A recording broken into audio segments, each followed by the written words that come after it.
2022 Alpharetta City Council meeting and public hearing to order. Note for the record that all members of council are present and accounted for, except for Councilman Binder, and I believe he'll be a few minutes late today. As always, we begin with the Pledge of Allegiance. So if you're able, please join and stand. Please stand and join us. Pledge allegiance to the flag of the United States of America and to the republic for which it stands, one nation, under God, indivisible, with liberty and justice for all. That check's going to the foundation and flowing through to Yeah, that's fine.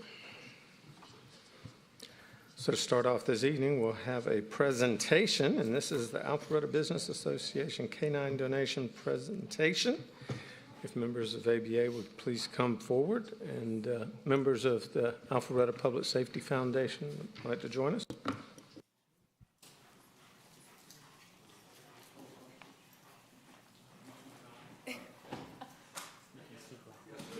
Yeah.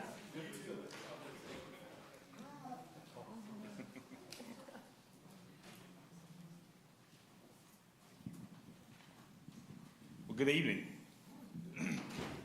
Oftentimes when I get to speak in front of groups like this, I'm a broken record, and then I talk about how well supported we are as a public safety organization in our city. It's amazing. I was just at a conference last week with police chiefs all over the world, and I'm like, my city's better than yours. It really is. So this is a perfect example of that. The ABA, who's been a wonderful partner over the years in several different ways, has really stepped it up tonight. I'm going to let her explain here in just a second kind of what got us to this point. But unfortunately, we're down 2 canines right now, and so we have been working toward filling those 2 positions, and they became aware that we have a need and wanted to step up and help us with that. And I'm going to let you talk about that from this point. Thank you so much. Yes, ma'am.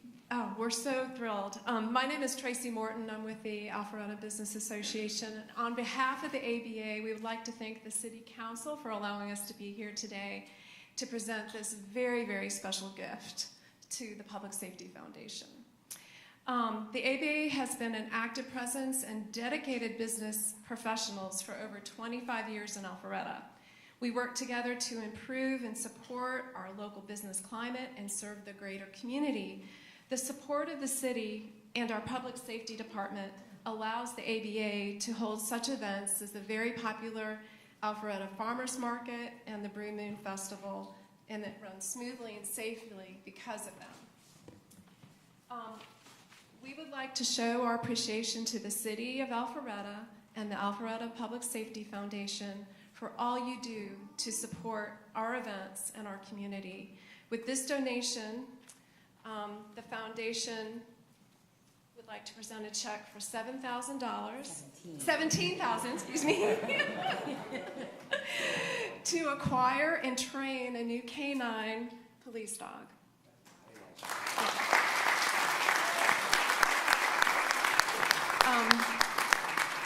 Thank you to the Alpharetta Public Safety officers and department for your dedication in improving and securing the quality of life for those who live, work, and play in Alpharetta. Thank you. Thank you so much. Again, extremely generous, and we're hoping early next year to be able to go and purchase the dog and send an officer to training, and we'll certainly keep you in touch with what's going on with that. I don't know if anybody else wants to. On behalf of the people of Alpharetta, we thank you. John? You guys are good? Awesome. Thank you so much. Thank you.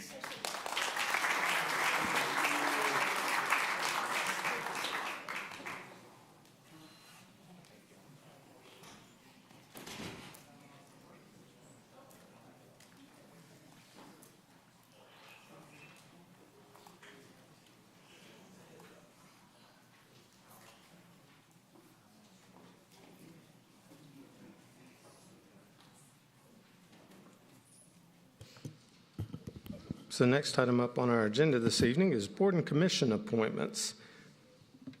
Board and commission appointments by myself, the mayor, and City Councilman Binder. So perhaps we'll delay this until Councilman Binder's here. We can do that, Mr. Mayor. Yes. Okay. So we'll move on to the consent agenda. Consent agenda consists of the council meeting minutes from the meeting of October 17th, 2022. Bless you. The City of Alpharetta Home by Dark Memorandum of Understanding and the Service Contract Community Agriculture Volunteer and Education Coordinator. Is there anyone who would like to remove anything from the consent agenda? Councilman Will? Mr. Mayor, I'd like to remove the meeting minutes from the consent agenda since I wasn't here last week. Duly noted. Any other removals? So the consent agenda that we'll be voting on for the time being will be the City of Alpharetta Home by Dark Memorandum of Understanding and the Service Contract Community Agriculture Volunteer and Education Coordinator. Do I have a motion from council? Yes, sir, Mr. Mayor, I'd offer a motion to approve the consent agenda this evening as presented by the mayor. I have a motion by Mayor Pro Tem Merkel, a second by Councilman Hypes. Any discussion? All those in favor, please vote yes. Otherwise, vote no. It does pass unanimously. So now we'll go ahead and take up separately the council meeting minutes for the meeting of October 17th, 2022. Mr. Mayor, I'd offer a motion tonight to approve the council meeting minutes of 10/17/22. Second. We have a motion by Mayor Pro Tem Merkel, a second by Councilman Mitchell. Any discussion? All those in favor of approving the minutes, please vote yes. Otherwise, vote accordingly. And it does pass unanimously, with Councilman Will abstaining. So that'll wrap up the consent agenda for this evening, and we'll move right into the public hearing. First item under public hearing this evening is CLUP-22-03/Z-22-11/V-22-20, Mid-Broadwell Residential. Mr. Woodman, you have the floor.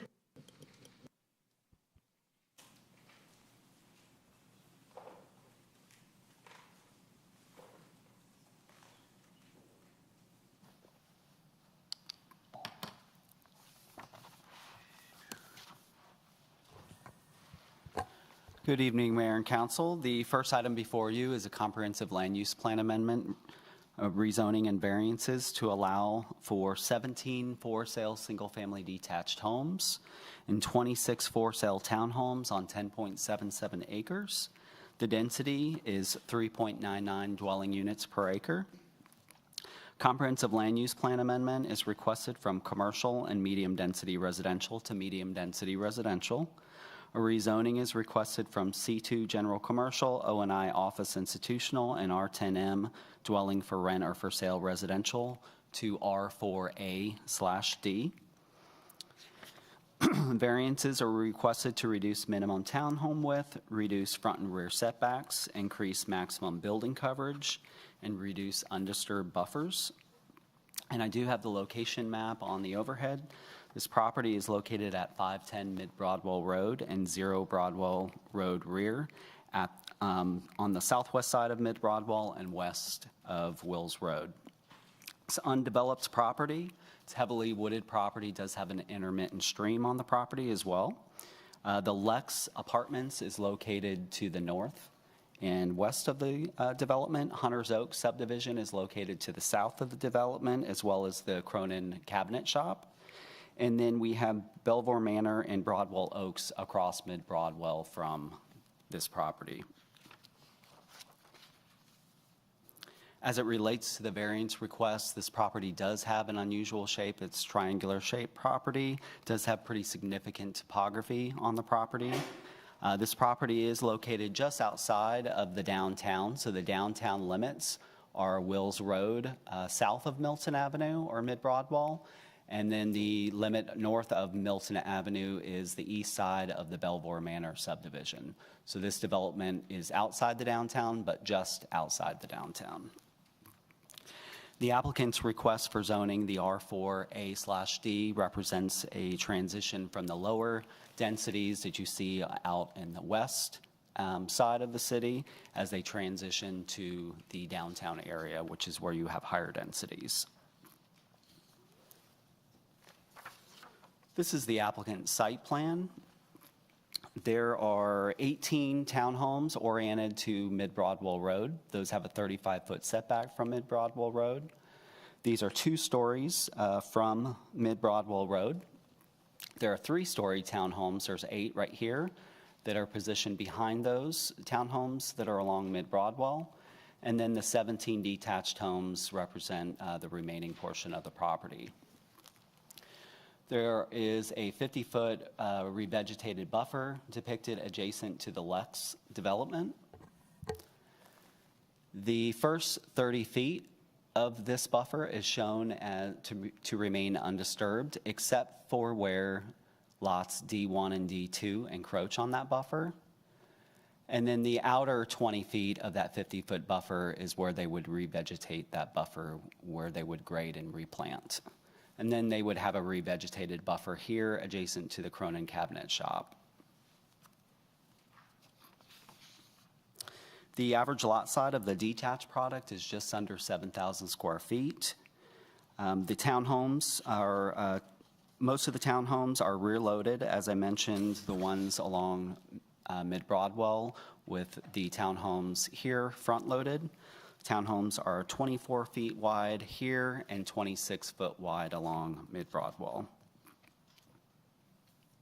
Of course, access is from the new driveway. This is just up the street from the intersection at Wills, and Mid-Broadwell sits about here. It's about a little over 300 feet away from that intersection, so it does meet the minimum separation requirements.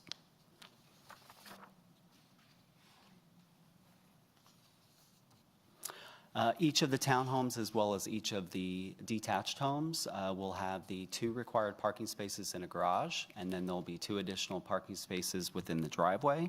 They do have code-compliant driveways. The UDC requires a total of 112 spaces for this development. They're providing a total of 180 spaces, which includes 8 guest parking spaces by the mail kiosk. There are 20 specimen trees that were listed on the applicant's arborist report. They're depicting saving 7 of those specimen trees. And then, of course, the buffer area here, especially the undisturbed portions of that, as well as where the stream and the stream buffer, all the trees will be protected within that first 30 feet, except for this encroachment here. The trees around the stream will be protected. The applicant also, while not required by code to have a buffer between residential and residential, the applicant is showing a 25-foot revegetated buffer along the common property line with Hunter's Oaks subdivision. Hunter's Oaks sits to the south of this development. So there'll be some tree saves there as well. And then the 2 detention facilities are showing right near the stream.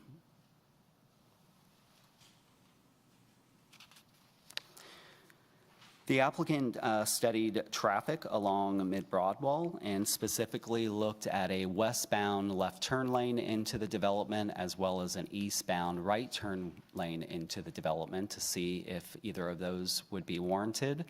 The westbound left turn lane was warranted. However, the eastbound right turn lane in was not warranted for this development. And they have accommodated that westbound left turn lane.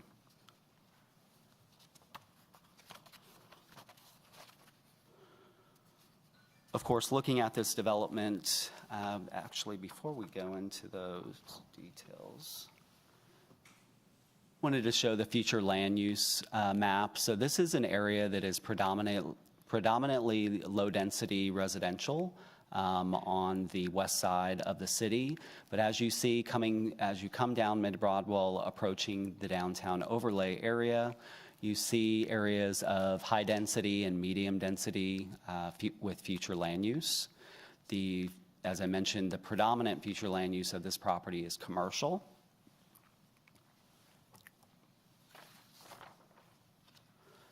This is a rendering of the townhomes lining Mid-Broadwell Road. And these are some renderings of detached product that the applicant provided.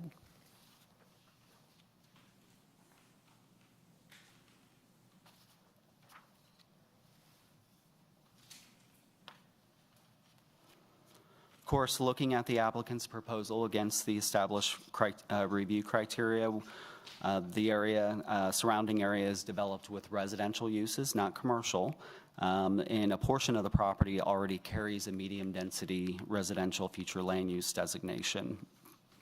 We do acknowledge that the property is outside the downtown. However, it is in an area that is transitioning from lower densities into higher densities, which is why we're supporting the applicant's comprehensive land use plan amendment and rezoning request.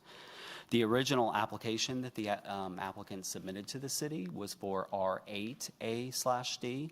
The density on that plan, this has a total of 43 units. That plan had a total of 83 units.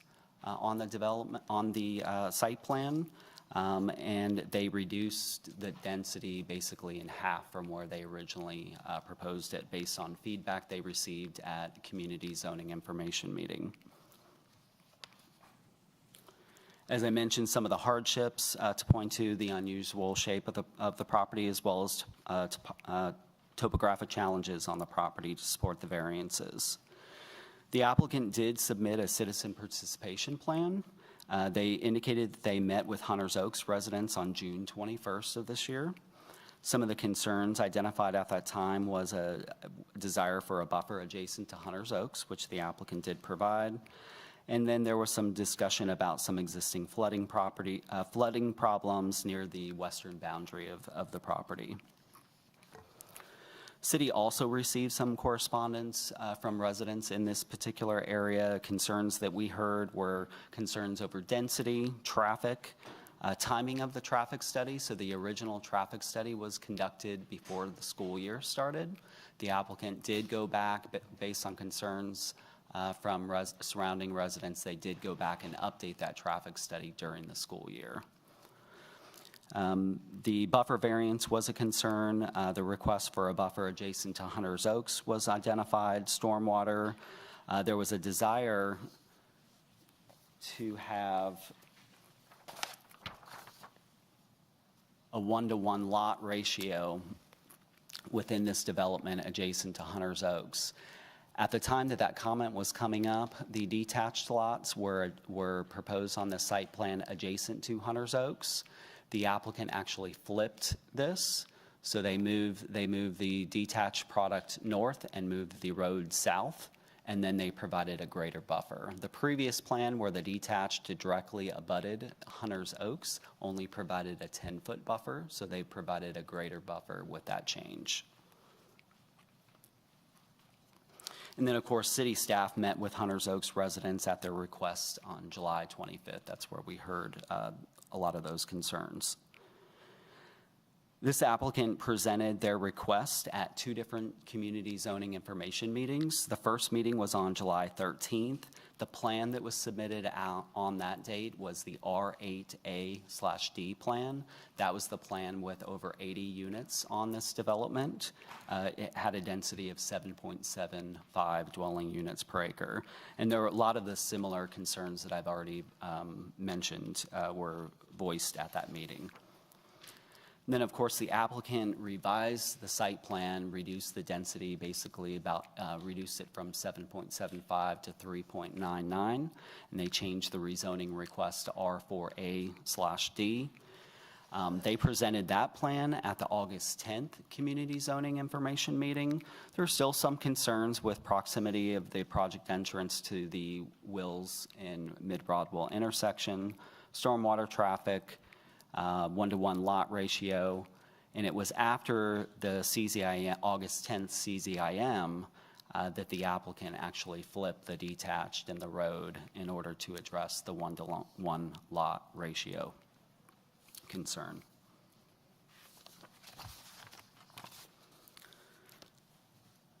This item was taken to the Planning Commission on October 6th. Staff recommended approval subject to 22 conditions. There were several public comments at that meeting, some in favor and some in opposition to the request. Concerns identified at that meeting were traffic, doesn't match the character of the area. There was a comment about removing lot D1 from the buffer, stormwater, and then the location of the Hammerhead turnaround. The applicant has worked with Hunters Oaks, and Hunters Oaks has also tried to keep the city up to date with respect to whether they support this request. Based on what we have heard from the directly affected lots in Hunters Oaks that are adjacent to this development, it appears that there is one property owner that was not in support of this plan based on the location of the Hammerhead turnaround, but it sounded like most of the other residents were on board with this current plan. I'm not speaking for other residents within Hunters Oaks, just talking about the properties directly adjacent to this development. Planning Commission ultimately recommended approval subject to staff's recommended conditions, and they did accept some changes requested by the applicant, and I will mention those as I go through the conditions. The vote was 5-1 on that. And so Planning Commission recommended approval subject to 23 conditions, and I'll go through those. Condition 1 is a site plan specific condition tying to the Paradigm site plan dated 9/28/22 and with R4A/D zoning. 2, comprehensive land use plan designation of the property shall be medium density residential. 3, home and townhome architecture and materials shall be substantially similar to the submitted renderings in elevations labeled Exhibit A. Those are the elevations that I showed to you, and shall have 3-sided architecture and materials as approved by staff. 4, minimum 20-foot decorative landscape strip shall be provided along Mid-Broadwell Road, consisting of trees and shrubs and ground cover as approved by staff. Existing tree groupings and trees of quality shall be saved in the landscape strip as approved by staff. Condition 5 addresses the building setbacks within the development.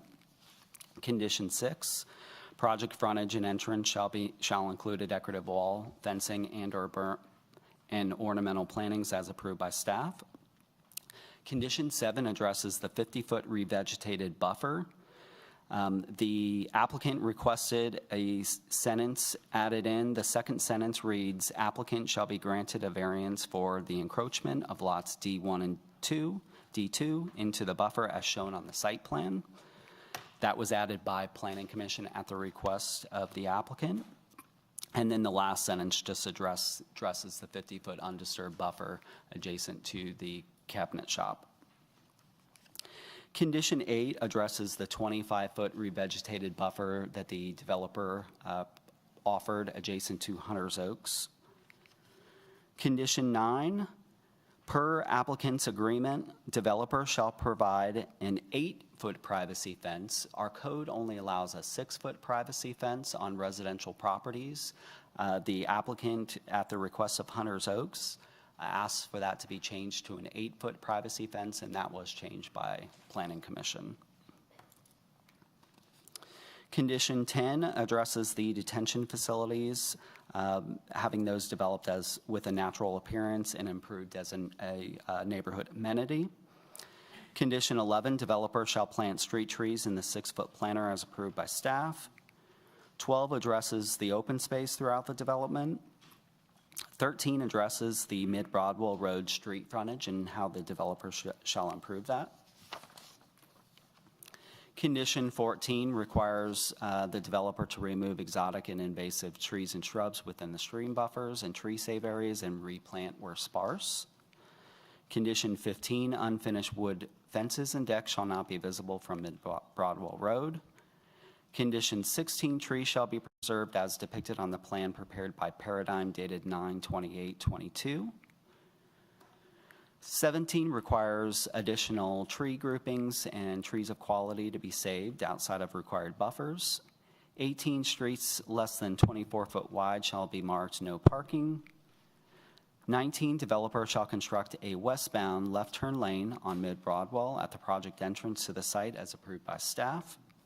20, project access shall be designed to comply with applicable design standards, including site distance and appropriate shift taper and storage length as approved by staff. 21 requires that utility structures, head walls be finished with decorative stone if visible from off-site. 22 limits the number of residential units rented to no more than 10%. And then condition 23 was added by Planning Commission and references these conditions agreed between the developer and the abutting properties in Hunters Oaks. That condition reads, the agreed to 7 conditions with Hunters Oaks abutting property owners are incorporated herein by reference and made part of the conditions. And those 7 conditions are on the overhead. And that concludes the presentation. If you have questions, I'm happy to answer those. Do we have any questions for staff on this item? Thank you, Mr. Woodman. If the applicant would like to come forward, now's your chance to do so.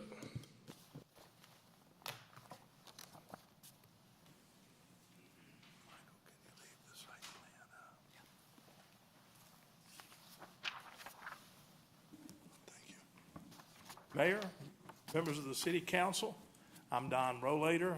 My address is 200 Foothills Parkway, Marble Hill, Georgia. Yes, there is Marble Hill. It's full of marble. Glad to be here tonight on behalf of the applicant and on behalf of Toll Brothers being the chosen developer by the applicant to produce this project.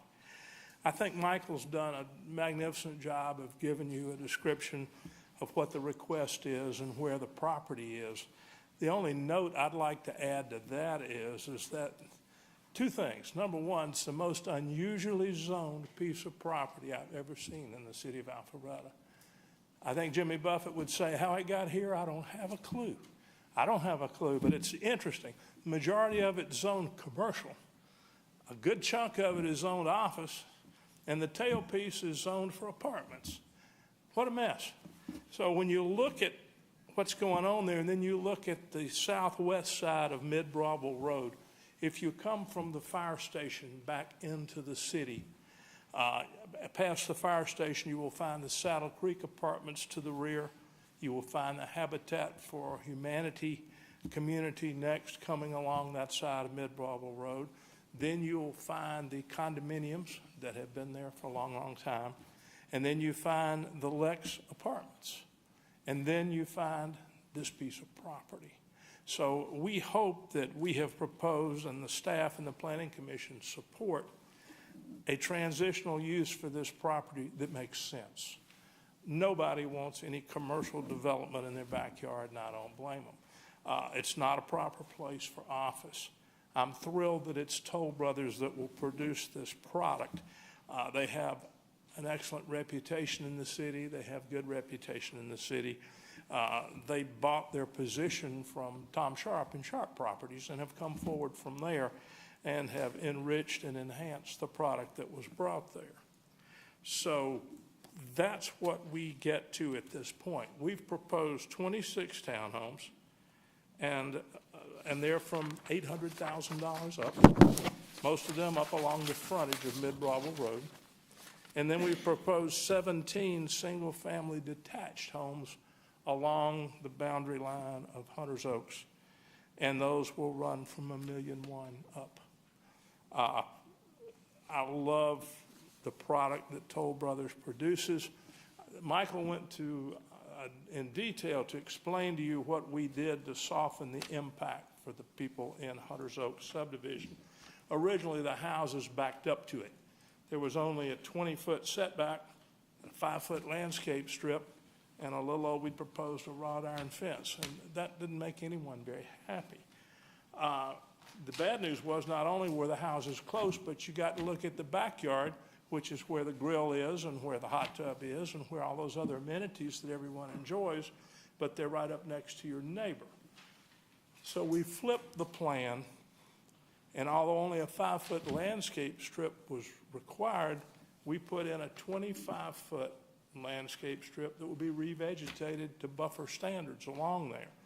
And whatever good trees are in there, we'll save, we'll plant new trees, and that will become a very attractive area. More importantly, is that that fence in there, with your approval, will be 8 feet. That blocks the view of anyone on the lower or left-hand side of that subdivision who would otherwise look into the front of this subdivision. I personally don't see much wrong with looking at the front of $1 million house, but just the same with the 8-foot fence, that left side of the property is the only part that's close in topography to the new subdivision. The people up closer to Mid-Bravo Road are high above this area. Any water that originates comes down into this subdivision so we don't flood other people. We're on the level with the last 2 or 3 lots on the left-hand side, and so our land planner has gone to great trouble to make sure we divert all of the water from our development down in that bottom part into our detention ponds so that we don't have any negative impact. They have some negative impact already. They've had some interesting challenges down there, and I know how this city loves to hear about stormwater drainage problems. So not only will we not make it worse, we will make it better. So I think that's an important thing to consider with this development as well. The other important overall fact is that we asked for several of these variances, which Planning Commission and staff have recommended approval of, to compress the development more into the property. The benefit there is that you get substantial green space. In this instance, you get 48% of the property when we're done being green. I have an example of that. If you can turn it on, I'll put it on the overhead. This is the green area.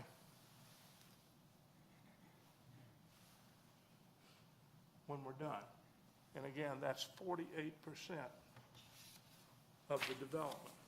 So with those things in mind, we began to work with staff and to work with Hunters Oaks. We've had multiple meetings with them, and we tried to listen to every concern that we could hear about.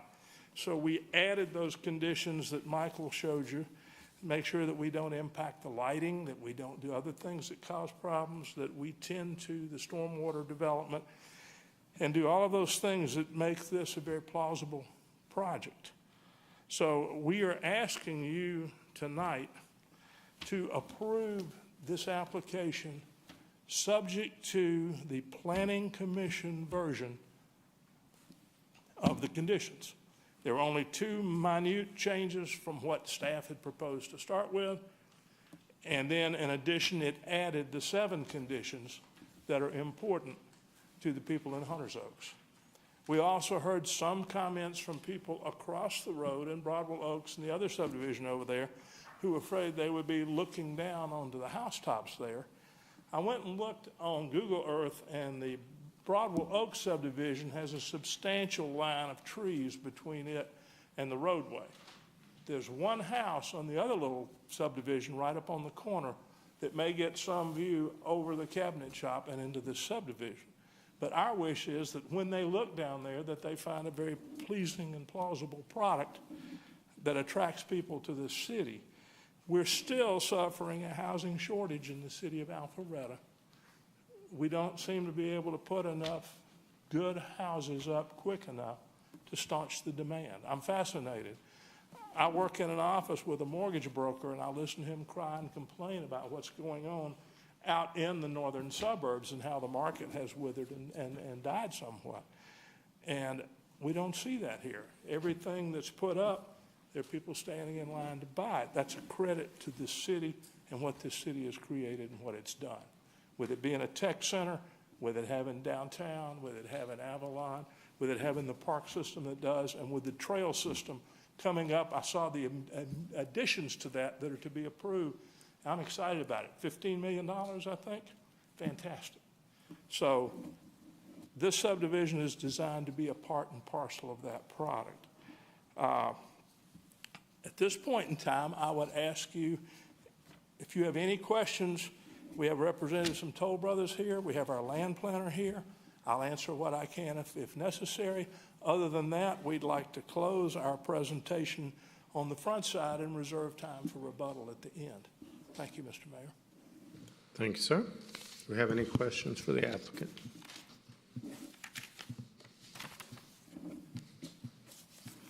Seeing none? Thank you. Thank you, sir.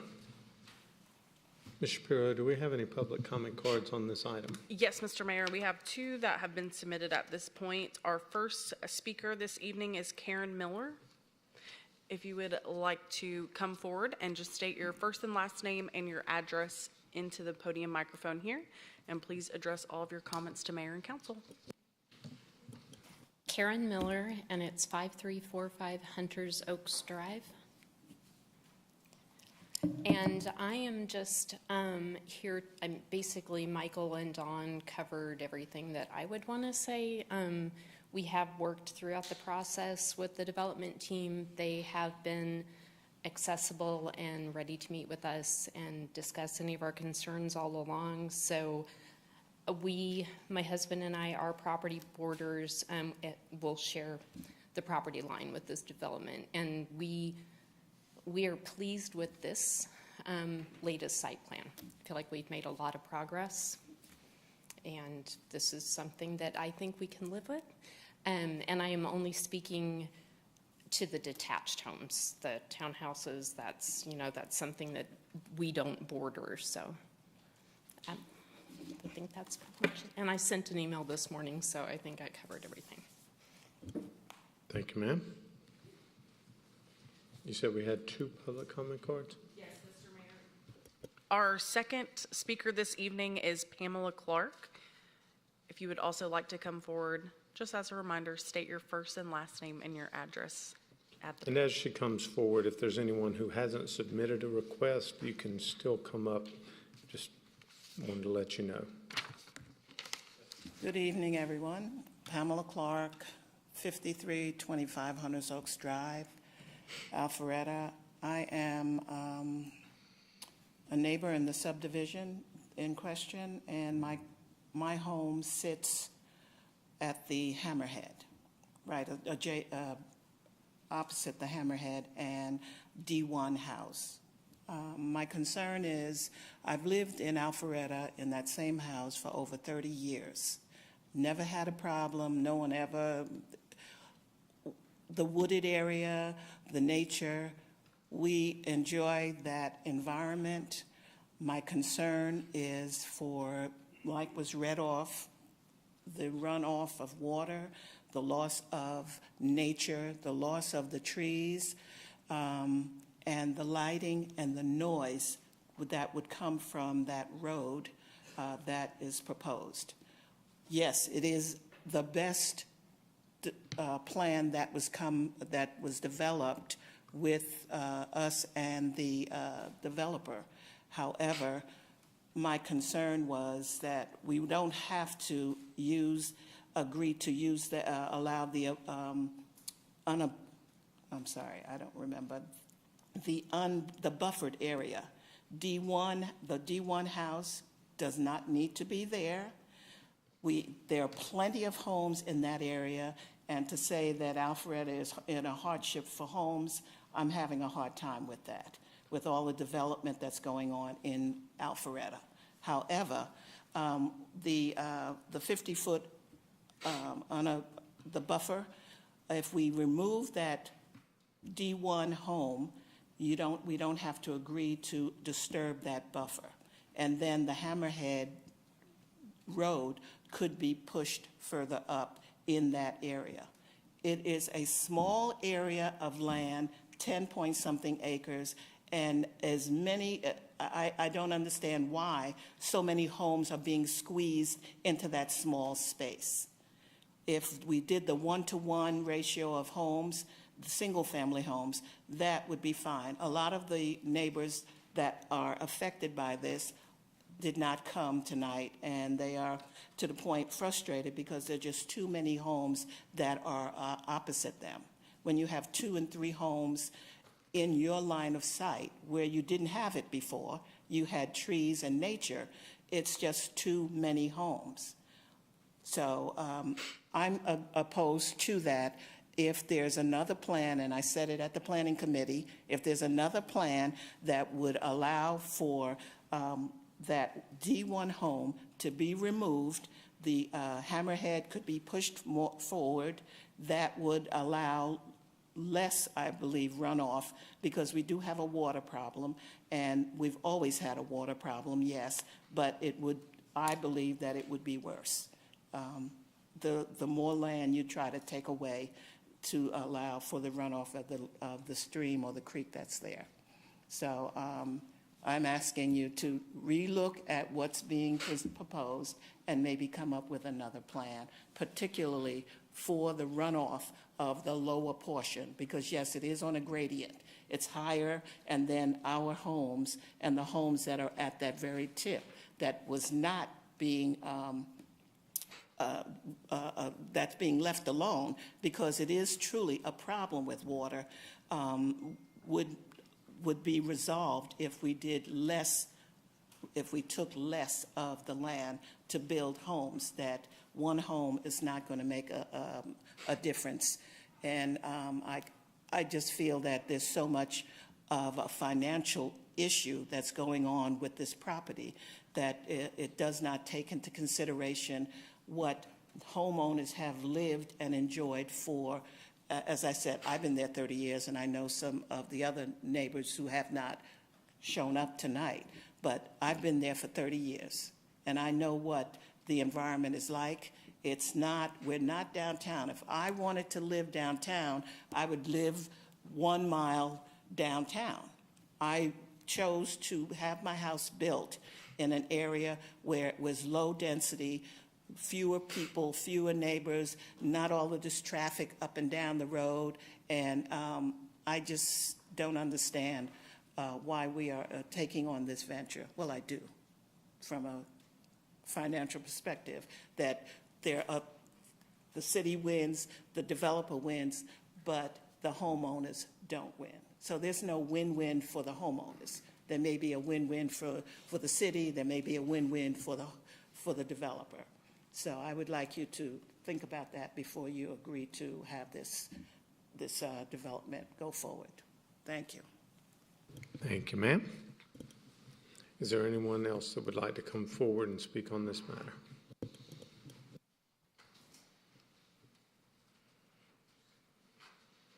Good evening. My name is Shireen Hawk, and thank you so much, Mayor Gilvin, for supporting so far our efforts with the Kimball Corridor Parents Coalition that are very surprised and very, frankly, terrified at the current redistricting map that has come out from the Fulton School Board. I see some of you frowning, so maybe... No, I just wanted to check right quick. Are you talking about this zoning issue at hand? No. So is this public comment only for that? Right. This I'm is so an sorry. opportunity for Okay. people to speak on this item. The open public comment doesn't come towards the end of the Okay. meeting. All right. So you have your young children, so I don't know whether you'll be able to stay here. Okay. I appreciate your comments, and if you want to stick around, you're more than welcome to. Okay. But we're trying to make a decision based on this. I'm so one sorry. zoning case. Thank you very much. It's All right. quite all right. You're welcome. Was there anyone else that wanted to come forward and speak on this particular item? Seeing none, we'll close public comment. Did the applicant want to rebut?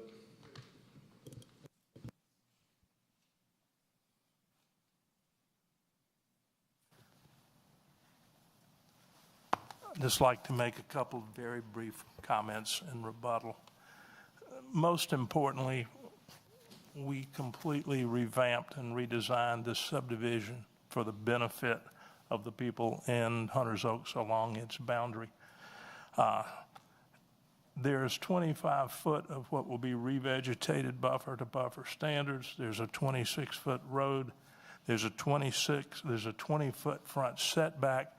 And then there's the front of $1 million home.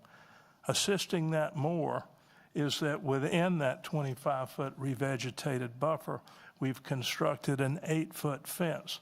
The sight line from the main floor of any of the homes down along that level will not cause any view whatsoever, even into that kind of product. It's a nice home, but you won't have to look at it. You'll have an 8-foot fence to go with it there. If you count the number of lots in Hunters Oaks and the number of lots abutting the property, there are 10 of each. So we have not exceeded a 1-to-1 ratio. We have done it as we propose to benefit the people that we're closest to. So our statement is there that we've tried to be very sensitive. We've tried to do a lot of things to benefit. We originally had home D1 all the way on the left side down there behind the turnabout. And that was more offensive, so we moved it back up into the development, shortened the turnaround, and saved a substantial number of trees in this area.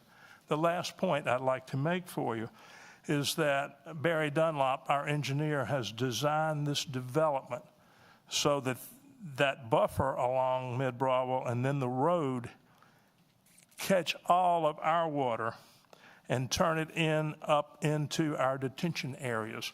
We don't leak any water onto the part of Hunter's Oaks that may be almost level with us. As I said, a majority of it flows onto us. We don't have a choice. We get water, here it comes.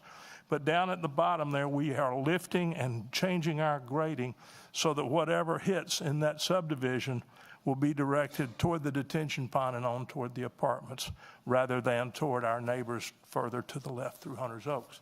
So with that said, we're prepared to close. I'd be happy to answer any questions that any council member or the mayor might have before I sit down. Any other questions for the applicant?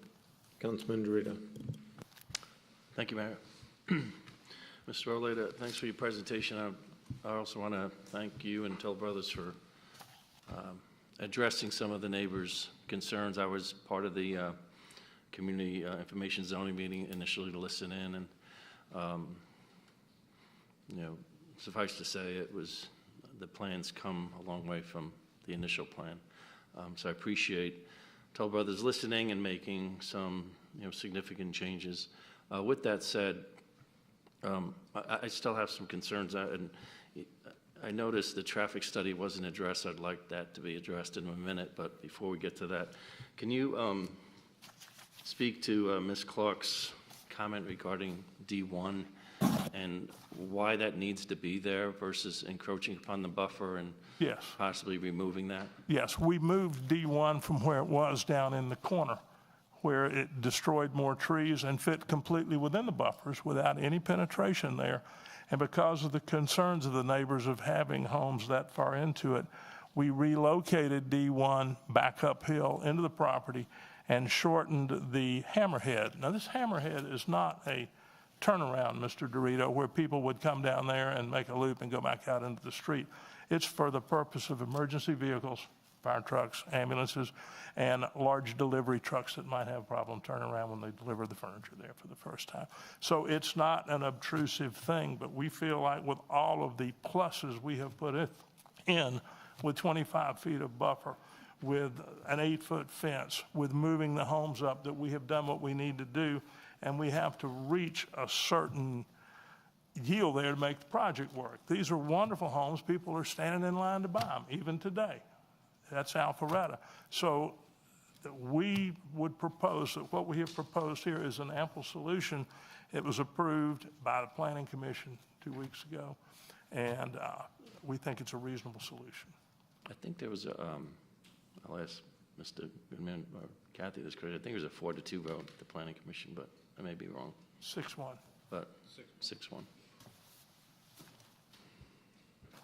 It was 5-1. I did watch the video. It was 5-1? This Okay. meeting. Yeah. Okay. Mr. Mr. Rowley, I did want you to address the traffic study. There was reference by Ms. Cook that the initial traffic study was done, I believe, in July during the summer months. And then I think I'm paraphrasing what Let me find the right piece of paper. what Mr. Woodman mentioned. I anticipated your question. And on August the 26th, I believe, a new traffic study was conducted.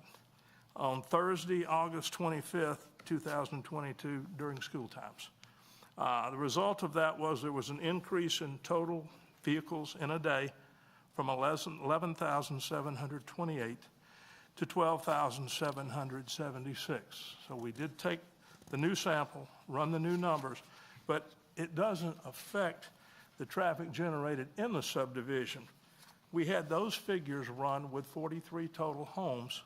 That was filed with the city as well. And that table, which is table 2, shows total new trips in the AM peak hour of 6 in and 19 out for a total of 25 trips.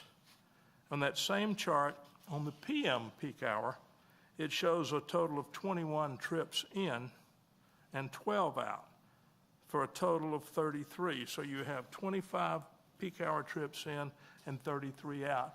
Based on what's going on in that area, those are insignificant numbers, and they didn't justify a right turn in lane. They certainly justified the left turn in. It's important there with the amount of traffic that's on Mid-Bravo Road.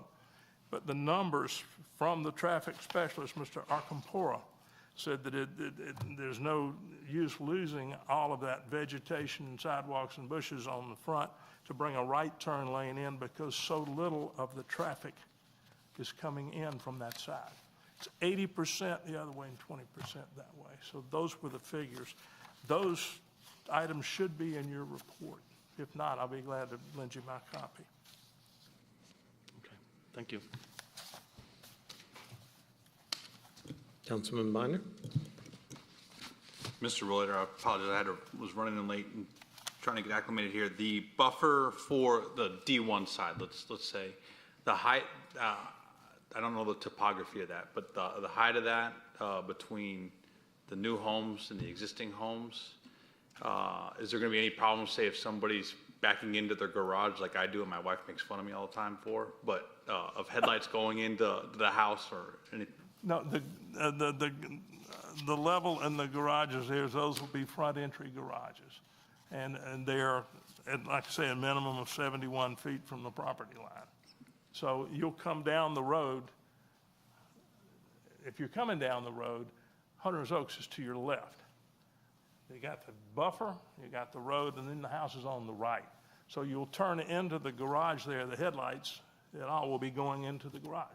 Not if it's me, but Well, but no, I say that in just as just one example of I want to make sure as a property owner they have a right to build, but and so you can't always have a nature preserve in your backyard, but it also means that you shouldn't have headlights hitting a kitchen or the second floor or anything. So I understand the buffer, the width on there, but as far as height, to make sure that there's there'll be an 8-foot fence abutting Hunter's Oaks.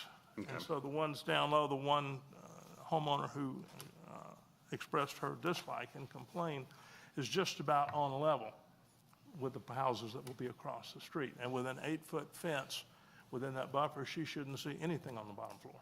Okay. It'd be nothing. And on the lighting there, we will take the lighting and direct it down into the property so that you don't get any bleed. That's pretty good science now. We've been doing that 20 years, but that will also be a consideration so that we don't have any problems. And I'm not sure if I'm going to have a comment, but I do appreciate what you have done and the applicant as far as working with the concerned homeowners, and you guys have done a good job of evolving this application as much as reasonably possible. So I've seen it go stonewall, and I've seen it where people work together. So thank you. Mr. Woodman, I've got a question I meant to ask you earlier, just to clarify. You mentioned that the property is zoned commercial. Was that C1 or C2? And if you could elaborate on what the potential by right uses for that parcel are?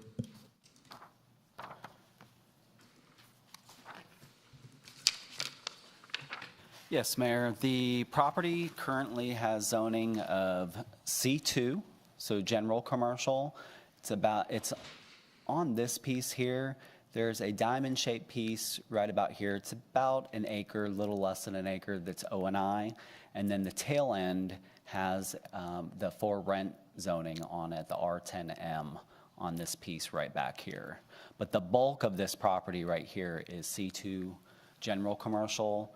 Auto service type uses, gas station, that's an allowable use within C2. So it is the heavy commercial zoning district. Would those be conditional uses? So gas station is allowed by right. Auto repair is allowed by right in C2. Anything else? There's quite a few. Anything that's allowed in C1 is allowed here, so any retail use, restaurant use is allowed by right. C2, you can have a restaurant with drive-through.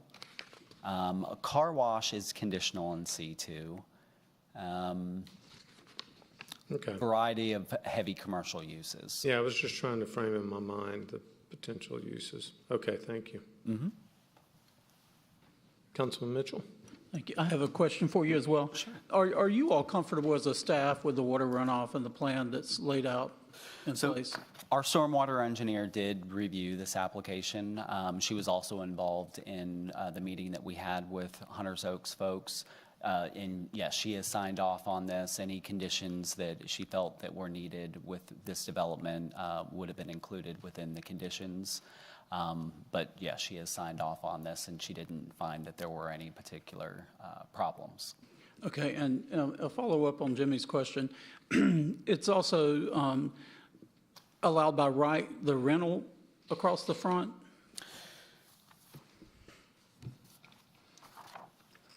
The rental zoning, so the R10M zoning, which is the same zoning that the Lex has, is just on this tail piece on the back. There's a question of whether that zoning is even there. I went through the history of this property. This property that is referred to as the Territude property, it is associated with the Lex property, goes back to the 60s, the zoning does. There was some dispute over the zoning, whether it was C1 or C2 zoning that was on this property. And in fact, the state of Georgia Supreme Court weighed in on this. And it was determined that it was C2 zoning. So there's a variety of zoning here. Yes, we did identify R10M, which does allow for rent product back here, but there's a question of whether that's really there, that zoning is really there on this tail end piece here or not. But there is definitely C2 zoning. It's not that far-fetched considering the Lex is right there. Correct. We believe the R10 entitlement was probably covered by the Lex development, and that zoning is probably incorrect. We went back through old zoning maps, and I wasn't able to find a situation where that R10M wasn't there, so I had to leave it. Mm-hmm. So if this is approved tonight, it'll convert to the new zoning in perpetuity. So yeah, so if it were approved, the recommendation is for R4A/D, so the zoning would apply to this entire property. Okay. Thank you. Mm-hmm. Councilman Binder. Just back up on the question I had with Mr. Rollator, as far as making sure there's no intrusion of light or anything to the existing neighborhoods. Is there something, like when we have new developments come up and we see that there is an issue, sometimes deciduous trees where they're full of leaves when you buy it, and all of a sudden fall happens and you can see through everything. Do we have anything protecting those existing neighbors that if there is an issue that we can put some kind of screen buffer height-wise, not between the houses? So our code says that buffers be replanted where sparse. Okay. And the replantings would consist of primarily evergreen, 80% evergreen, 20% deciduous. So the buffer, the requirement to replant that where sparse, of course, would apply to this buffer adjacent to the Lex. This buffer that the developer has agreed to provide here adjacent to Hunters Oaks, that will be planted to our buffer standards as well. Perfect. Thank you, sir. Yep. Any other questions? Councilman Dorito. Thank you, Mayor. Just a quick question on the 8-foot fencing. There doesn't seem to be any conditions that require the aesthetics of the fence. When I hear 8-foot fence, it sounds like a wooden wall to me, which is not aesthetically pleasing, particularly over time. I don't think the neighbors would, appreciate over a period of time when it starts aging. Was there any thought given to a decorative fencing with kind of what Councilman Bind alluded to, with some evergreens or trees that actually are 8 foot tall, that in the combination will maintain the aesthetics of the green space back there versus a solid wall between the two developments? I think that question would be best for the applicant. The fencing requirement isn't a city code requirement, so we only have it in the conditions because the applicant has made that agreement with Hunter's Oak, so we want to capture it. But I do agree with you, the privacy fences, the wooden privacy fences, they do gray out over time, but it might be a question for them. Mr. Worley? Thank you. Mr. Dorito, I'd be happy to answer it. In one of the conditions that was added for the benefit of the Hunters Oaks people, in the end of condition number 1, it says, "The fence shall be finished on both sides and be located interior to the development property line." The purpose of that is to provide an attractive item there. The city has buffer standards that are defined. I think Michael was talking about the 80% evergreen, 20% deciduous, that kind of thing. So what we anticipate there is a fairly solid screen because it is as beneficial to our homeowners as it is to the people in Hunters Oaks. It will be controlled by the city. It's as approved by staff, I believe. If not, we're certainly happy to make it as approved by staff. Would that would be agreeable to the applicant? Did you make it approved by staff? Absolutely. And the only reason I say that is by the time if this gets approved and Toll Brothers moves forward with it, I know if my home was there, I would be looking for more of a decorative looking fence that blends in with the natural environment behind my home versus a wooden, basically, fence. We had originally proposed a fence like that because we used one over on the east side in a recent zoning for Toll Brothers. We have an aluminum decorative fence product that looks like wrought iron, and it's more durable. And that was discussed early with this, but then when the need came for concerns about lighting, for concerns about noise, for concerns about lots of other things, we offered the 8-foot wooden fence, and that was really the choice of the Hunters Oaks people. So we didn't think it up, but we're more than happy to build it. And if it's finished on both sides and properly painted, it'll be fine. But that wasn't, we offered that as an additional solution, which they accepted. Mr. Rowley, remember we went through this discussion with the other Toll Brothers development off of Kimmerbridge Road there, and they ended up putting the wrought iron decorative fence that we talked about with the nice evergreens and all that. I just throw it out to the Hunters Oaks people that maybe they're not thinking about that. They're just thinking of trying to protect their homes, and I fully understand that. But I think there's a better way that would actually enhance the buffer, the so-called wall between the two developments, but also give that kind of natural environment and actually beautify it behind the homes, frankly. So I would like actually some flexibilities. The Hunter Oaks people, along with Toll Brothers, could work with the city staff to make sure we put the right wall there, if I can call it that. We negotiated this with them in good faith, and it's what they asked for. If they choose to change it down the road before we construct it, I'm sure we'd be happy to readdress that with them. We're comfortable with building either fence. The one will soon go up over on the other side, on the east side. So it was a concession to meet their concerns. Thank you. Any other questions from council at this time?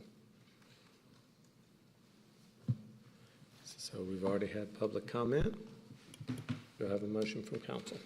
Yes, sir, Mr. Mayor. Tonight I'd like to offer a motion for approval of public hearing item CLUP-22-03/Z-22-11/V-22-20/Mid Broadwell with the 23 conditions presented tonight by staff and the additional 7 conditions presented tonight by staff in conjunction with the Hunters Oak neighborhood. A motion by Mayor Pro Tem Merkel and a second by Councilman Hypes. Any discussion? Mayor Pro Tem? Yeah, I'm not going to take time to repeat a lot of what was said, but if you pull it all together, the common theme was that they worked together. It's a very difficult piece of property. Combination of things. One, folks that are already stakeholders in the area, they have some rights, and I think that these guys showed great respect for those rights in the discussions and what y'all were able to put together, considering the size of the neighborhood and the amount of people that are still not happy. I'll be looking to make sure, ma'am, that I forgot Ms. Clark. If any of this goes the way it's not supposed to go, let us know. You know, if you don't get the fence you were told, if you don't get the greenage you were told, our phone numbers are out there. So feel free to use us if you need to hold some accountability, as well as anybody else in any project that we do in the city. So I do want to commend both sides because, again, it's a very difficult piece of property, and that property owner has a right to try to do something with it. And I think really you're going to be happy that it was a medium density residential versus, you know, what he may be forced to put there, or, you know, his next generation may come in. You know, if that property gets passed down in the family, they're just looking to get paid. So I think it was a great idea, and it's going to be an amazing addition to that part of the city. Councilman Hypes. Thank you, Mr. Mayor. I think this is a great-looking project, and I just wanted to say I'm historically very, very reluctant to make changes to the comprehensive land use plan, and I'm always seeking for that elusive, compelling reason. I'm proud to say, in my own subjective opinion, this is the compelling reason to change the land use plan. A commercial designation surrounded by R15 and an apartment complex seems like a unicorn sitting over there on that side of the city. And I can't speak to whether each individual in Hunters Oak and surrounding area will be happy with what gets built. I hope and believe that they will be. But going through the list, as the mayor had alluded to, of what commercial uses could be built there as a matter of right, with the owner of the property never having come before council. The one that made me smile is you could have a bowling alley right next to you over there as a commercial use. And there's a long, long, long list. So, you know, my comment tonight is I wish everybody well. I appreciate how the applicant and a deeply rooted neighborhood in our city work together on this. And this is that compelling reason for a land use plan change that I'm happy to support. Councilman Dorito. Yes, I echo Councilman Hype's comments as well. Basically taking a piece of commercially zoned property and making it medium density residential, which I think is a great change to that piece of property. Again, going back to the initial application of vision for this project that Toll Brothers brought forth, my personal opinion is it would have never been passed by our planning commission or this council. And a lot of those issues were addressed. And it's always nice when a developer works with the community to come up with an acceptable plan that meets everybody's needs and addresses their concerns. We're up here to represent the folks from Hunters Oaks and the people who reside around there. When I drive over there and I look around the area when I was preparing for this, it's a beautiful part of the city, as everybody knows. And it is a transitional point from downtown area of Alpharetta. And so, you know, the density itself was a concern from day one. I think Toll Brothers did a good job in addressing that and bringing the density down to lessen the impact on the traffic issues we already have in that area. And it's now going to be up to the city if this thing is realized, and I'm sure it will be, to make sure that we address any sort of traffic improvements in that area. Because we're going to set up here and approve projects like this, we also need to be prepared to address any accompanying issues that are caused by things that we approve. So we do have some traffic over there today, and we will probably need to address it. I know Pete Sukovitz and his team is always looking at that stuff, and we've talked about it, Pete, as far as the current situation there and what could happen in the future. So we're on top of that already, but I want to thank the neighbors out there that we represent for working well with Toll Brothers and bringing it to this point, and I'm prepared to support this evening. Thank you. Any other comments from council? I'll just say one quick thing. I appreciate both the homeowners that came forward and spoke.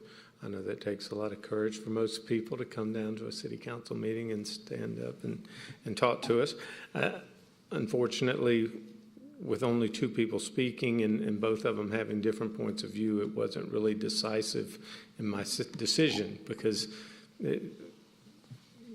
both of you are adjacent property owners, and so I kind of have to go back to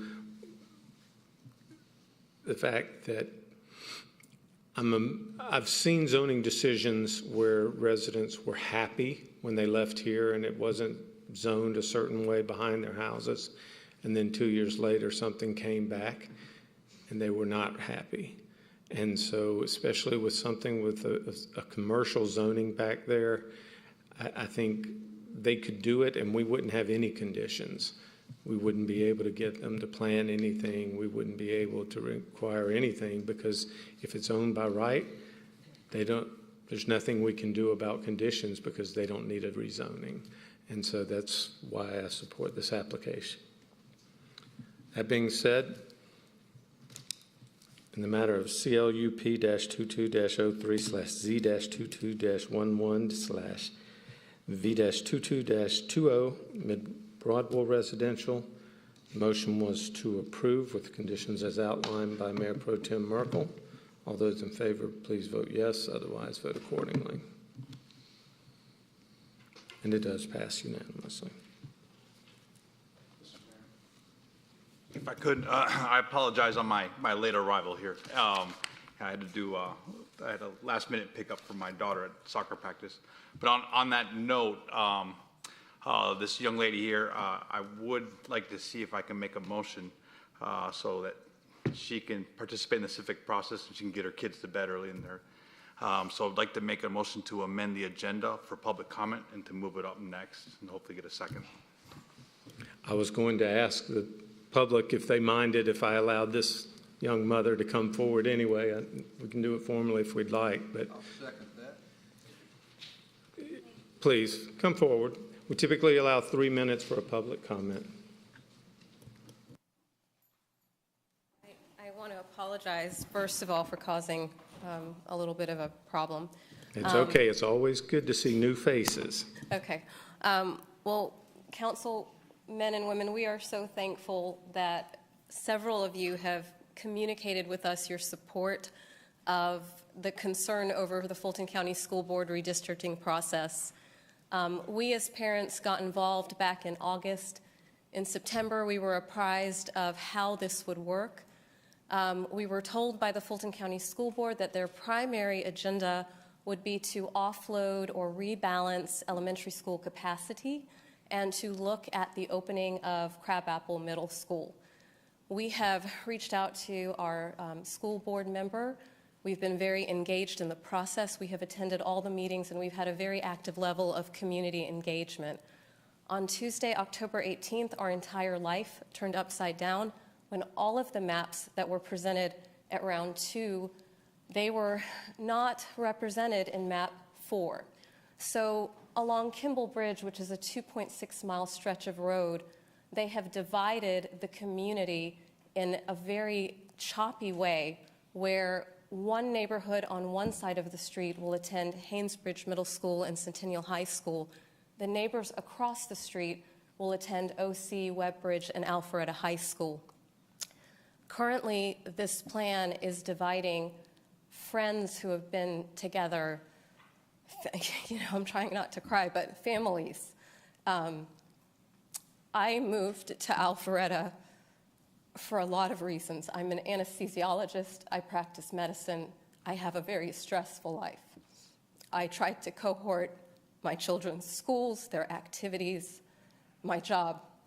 So if this plan goes through, we can't attend after-school activities because we don't have neighborhood carpool and there's no public bus to take the children to any of the activities after school. Just a few weeks ago when my nanny was sick, one of my daughter's friends' mother was able to pick her up and take her to school. Otherwise, I wouldn't have had the means to take her to school. She's not really willing to get on a school bus, and there's a whole lot of reasons why. Later on, as she ages, that'll change, but right at this point, she's not. There's a lot of kids who have special needs who may not want to get on a school bus and get on a school bus for 35 to 40 minutes. There are siblings that can't attend the same school with their sibling. There are so many social problems that will come and we can't understand the benefit. We simply can't. We can't find how the math justifies this kind of community disruption. When we look at the data for Webbridge, we don't see a clear pattern of overcrowding. When we look at the enrollment numbers and the birth rates, we see a declining enrollment. And we really are confused, and we really respect the Fulton County Board of Education. We respect their process. We are just confused, and we are scared because November 8th, we don't have the opportunity to give any more input. This map came so late in the process. It came on a Tuesday morning, and feedback closed the following day at midnight. And there's no more community engagement. They're going to present whatever attendance zone they come up with to the board, and then it's a vote. So we as parents, I mean, we formed a coalition. It's called Keeping Kimblebridge Kids Together. We got 200 members in 48 hours. We have 800 signatures on a petition that was started on Friday. We are panicked. We have members that have, completely fallen apart. And we think this is unfair, and this is not the right thing to do, and this is not the right time to do 2 years after the pandemic already disrupted these children in so many ways.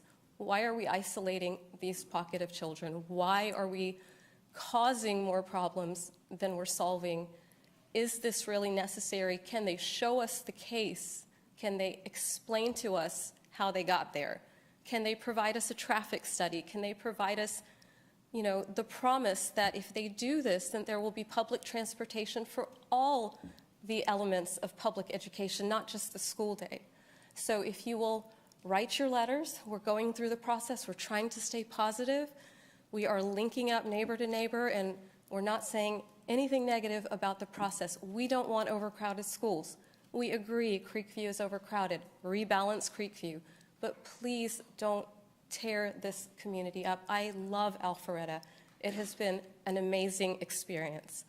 So help us to stay here. Thank you. Thank you.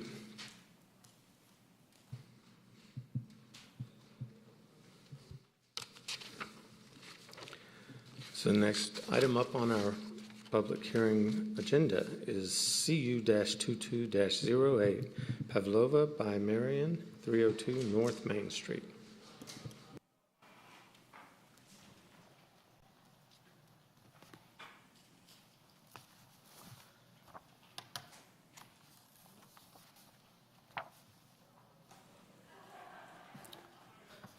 Thank you, Mayor and Council. The next item before you is a conditional use to allow a bakery and restaurant in a 1,648 square foot suite in an existing two-story building in the downtown overlay. The conditional use is for Pavlova by Marion. The business will serve as a coffee shop and bakery. Coffee shop in our zoning is categorized as a restaurant. Property owner intends to utilize the second floor of the building. It's a two-story building for their professional office, which is a permitted use on this property. Do you have the location map on the overhead? The property is located at 302 North Main Street. This is on the west side of North Main Street and north of Mayfield Road. Property is about 0.38 acres, zone O&I office institutional. It was developed in 1955 as a two-story, just under 3,000 square foot duplex, so it was being rented as basically two apartment units. And the building on the property was developed at the rear of the property. So here is the site plan. This is North Main Street frontage here. And the building is all the way on the back side of the property, this existing building. Pavlova by Marion is a new concept serving baked goods, coffee, and other prepared foods. The applicant is proposing to utilize the first floor of this building. There will be a service area. The applicant did provide some floor plans as well as a new elevation. They're going to spruce up the front elevation of the building. And this is the proposed first floor plan here. There'll be about a service area that's about 400 square feet, so it would have minimal tables and chairs. Hours of operation are Sunday through Wednesday, 8 a.m. to 8 p.m., and then Thursday through Saturday, 8 a.m. to 9 p.m. And the applicant anticipate approximately 3 employees for the business. Just going back to the site plan, there are 16 parking spaces on this plan. The use for the bakery and restaurant, as well as for the office space up above, would in the downtown, the requirement is 7 parking spaces, so they do comply with parking. They do have, the applicant and property owners, not the applicant, but the property owners do have some future plans. They're not ready to bring that forward yet, but they would like to develop a building at the front of this property sometime in the future, and they would have to come back through the process to do that. Of course, we looked at the conditional use against the established review criteria. We believe the proposed use would be compatible with surrounding uses, which are similarly situated along commercial areas and in downtowns. We believe the applicant's business will add to the variety of bakeries and restaurant offerings in the downtown. We did show this applicant's request to the public at the September 9th Community Zoning Information Meeting. There was 1 public comment in support of the request. And then this item went to the Planning Commission on October 6th.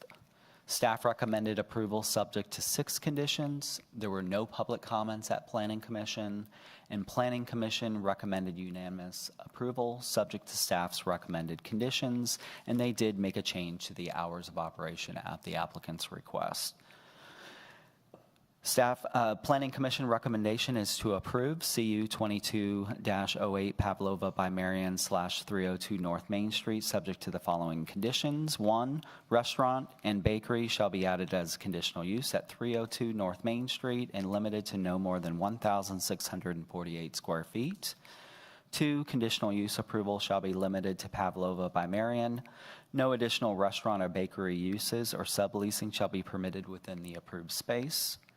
3, hours of operation shall be limited to Sunday through Wednesday, 8 a.m. to 8 p.m., Thursday through Saturday, 8 a.m. to 9 p.m.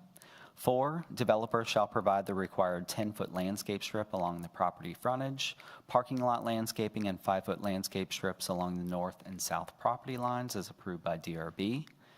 5 is the site plan specific condition tying it to the Graydon Engineering site plan dated 9/21/2022.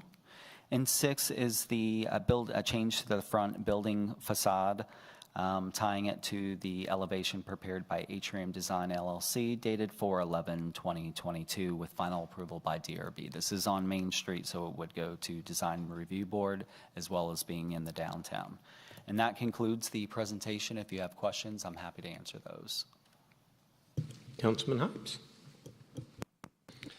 Mr. Woodman, it's an interesting piece of property when you do a street view from Highway 9, how far back it sits, almost all to the rear setback, which my question is, are you aware of any comments pro or con from the property owner that's behind them on Canton Street? It looks to me like 319 Canton Street.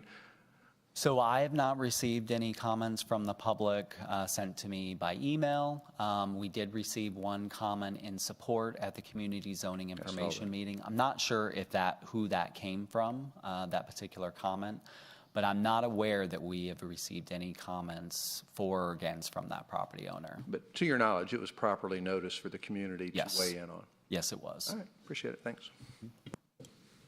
Any other questions from council? Did the applicant bring any samples tonight for the audience? No. Any other questions from council? Seeing none. This is Shark Tank now? Thank you, Mr. Woodman. You're welcome. Would the applicant like to come forward at this time?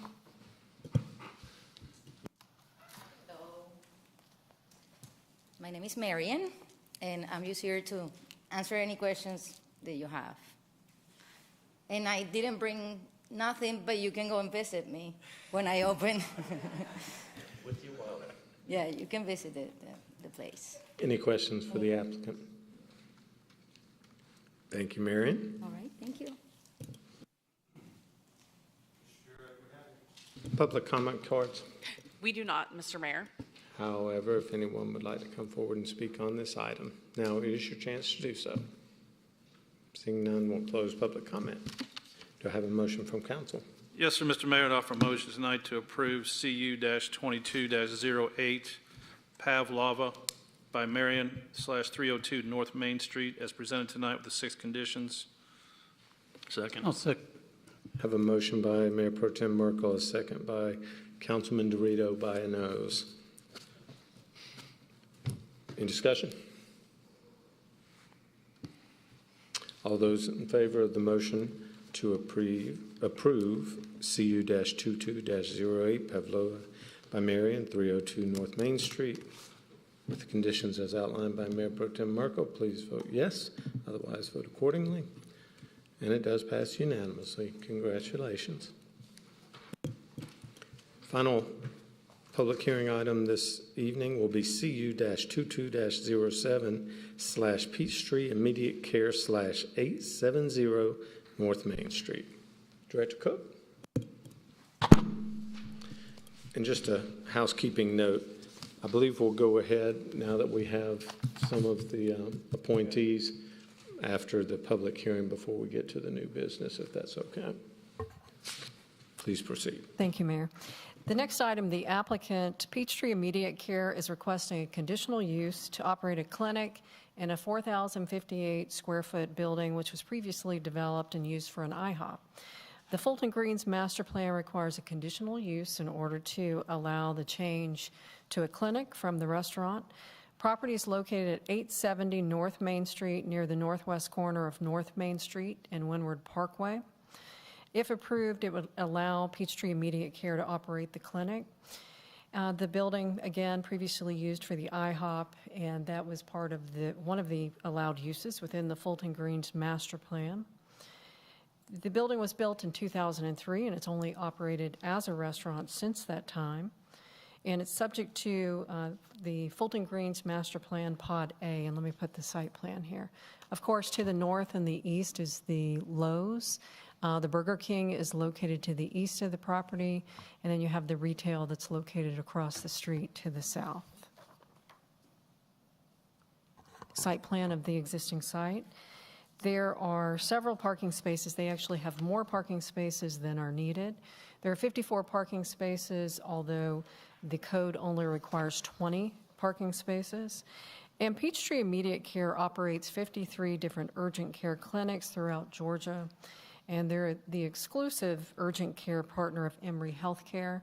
They have another location you may be familiar with, which is on Haynesbridge Road. That's at 10905 Haynesbridge Road. It's across the entrance to North Point Drive, North Point Mall. Their hours that they're proposing are Monday through Sunday from 8 a.m. to 8 p.m. And they did submit changes to the renderings, changes to the elevation, which would, of course, have to go through the design review board process. They are proposing removal of the blue awnings and painting of the brick, which will require the design review board review and approval. They also submitted their traffic numbers, and there is a reduction in the number of trips, moving from a restaurant to a clinic use. With the restaurant, there's 39 a.m. peak hour trips and 37 p.m. peak hour trips. That would be reduced to 11 for the a.m. and then 15 for the peak hour trips in the evening. This item was also presented at the Citizen Zoning Information Meeting. We didn't have any comments at that meeting that was held on September the 14th. And it was also presented to the Planning Commission on October 6th. Staff recommended approval subject to 6 conditions, and there was no public comments at that meeting.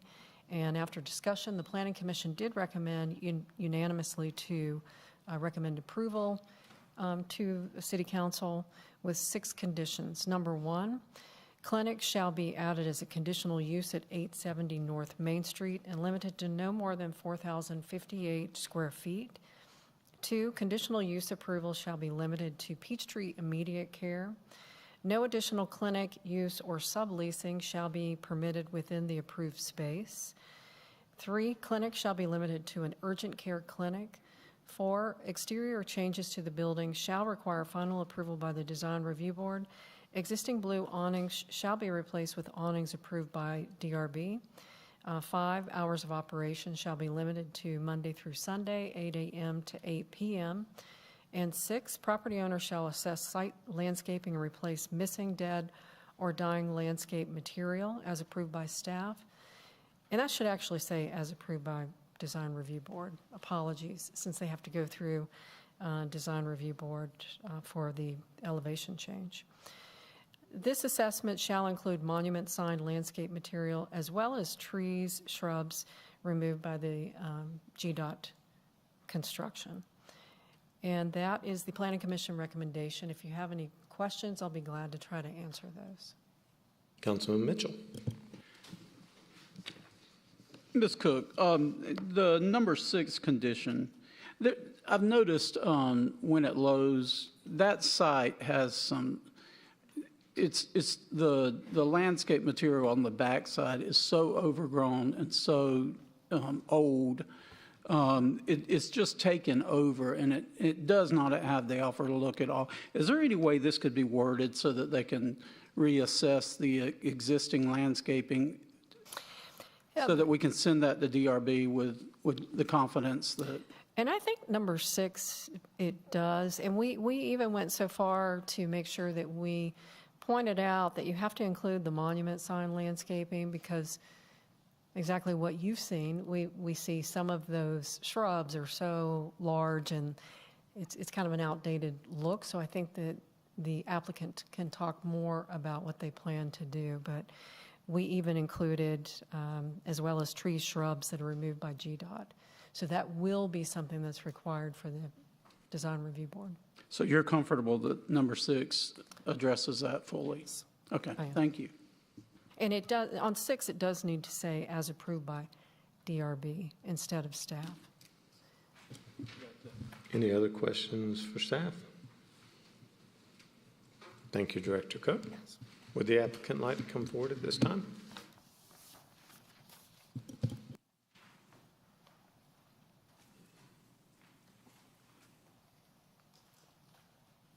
Good evening. My name is John Richmond. I'm happy to answer any questions that you guys have. And with your all's approval, we are very excited about the opportunity to open a new medical clinic to serve Alpharetta. We provide high quality, convenient, and affordable health care. Regarding the question on landscaping, we have not engaged a landscape architect yet. I was thinking that we were going to have to be approved by staff, and if we need to include that as part of the DRB submission, then we'll get on that. But we agree it is overgrown, and we certainly plan to thin it out, and we'll do what makes sense for the community. So I don't foresee any obstacles there. Any other questions for the applicant? Thank you, sir. Thank you. Ms. Shapiro, do we have any public comment cards on this item? We do not, Mr. Mayor. However, if anyone would like to come forward and speak on this matter, now's your chance. Seeing no one, we'll close public comment. Do I have a motion from council? Yes, sir, Mr. Mayor, I'd like to make a motion this evening to approve CU-22-07/Peachtree Immediate Care/870 North Main Street with the 6 conditions, and noting that in condition number 6, where it says of dying landscape materials as approved by staff, I would strike the word staff and replace with Design Review Board. I have a motion by Mayor Pro Tem Merkel, a second by Councilman Binder, and that was to approve CU-22-07 Peachtree Immediate Care/870 North Main Street with conditions as outlined by Mayor Pro Tem Merkel. Any discussion? All those in favor of the motion, please vote yes. Otherwise, vote accordingly. And it does pass unanimously. Thanks, sir, and congratulations. All right, and so now that we have our distinguished guest here, we'll go ahead and pull forward the item that we had put off at the beginning, which was the appointments and swearing in. Ms. Shapiro, do you want to handle that? Yes, Mr. Mayor. Our first Boards and commission appointment, I think, was by Councilmember Binder. You'd have someone that you'd like to appoint to boards and commission? Okay. And Mr. Mayor, I believe you had 2 appointments that you'd like to make to our Board of Ethics this evening. Yes, just a second.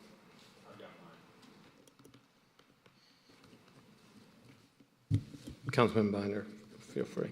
Yes, sir. I have Art Leach as my new appointment to the Ethics Commission, and he is not here today, but So we will swear him in at a future meeting. there we go. Yes, sir. And my appointments to the Ethics Commission will be Heather Wagner and Dale Sizemore. Wonderful. Thank you, Mr. Mayor. Thank you. And our next item under this portion of tonight's agenda is the swearing in of our Code Enforcement Board member, Mr. Dick Freeman. If you'd like to come on up, please, sir.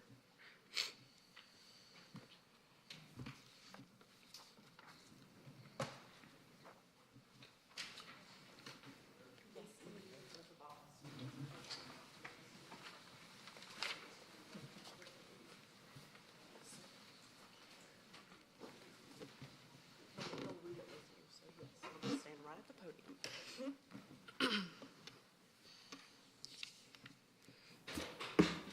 Well, good evening. Good evening. It's been a while since I've been here. It has been a while, Dick. I saw you just disappear. Just want to make sure we had the same writing on ours. I typically did not do the swearing in, so this is a new Yeah, well, exercise for me as well. So if you would, Mr. Freeman, if you'll raise your right hand. I state your name. I, Richard Freeman, Hereby accept the honor of serving as a board member of the Code Enforcement Board hereby accept the honor of serving on the Code Enforcement Board or Board of Ethics of the City of Alpharetta, Georgia. or Board of Ethics for the City of Alpharetta. That was when we were supposed to have 2 people sworn in, Mr. Mayor. Yeah, I told you this was my first time. Yeah. I do solemnly swear that, or affirm that I am not the holder of an unaccounted for public money due of this state or any political subdivision or authority thereof. I am not the holder of any I am not the unaccounted holder of any unaccounted for public money. for public money, okay? Oh, well, I can look at this. All right. Okay? Want me to start that again? Yeah, let's go I am ahead. not the holder of any unaccounted for public money due to this state or any political subdivision or authority thereof.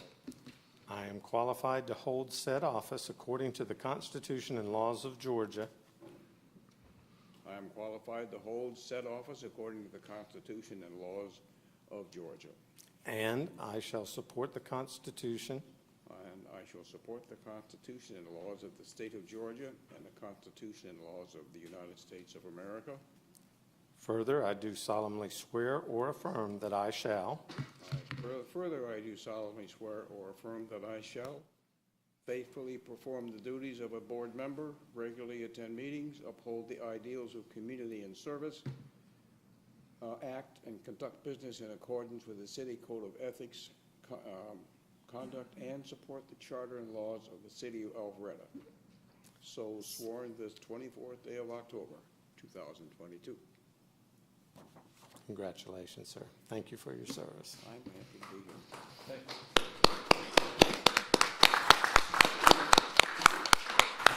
Thank you, Dick. Very good. Thank you, Mr. Freeman. Does he get the signed copy or do you?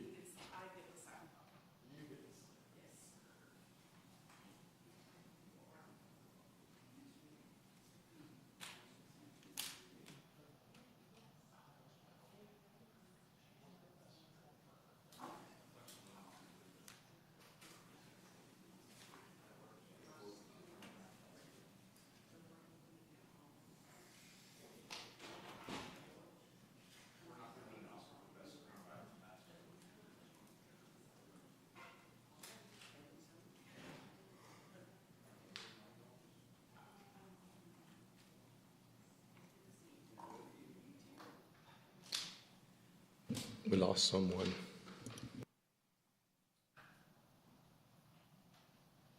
We lost our Mayor Pro Tem.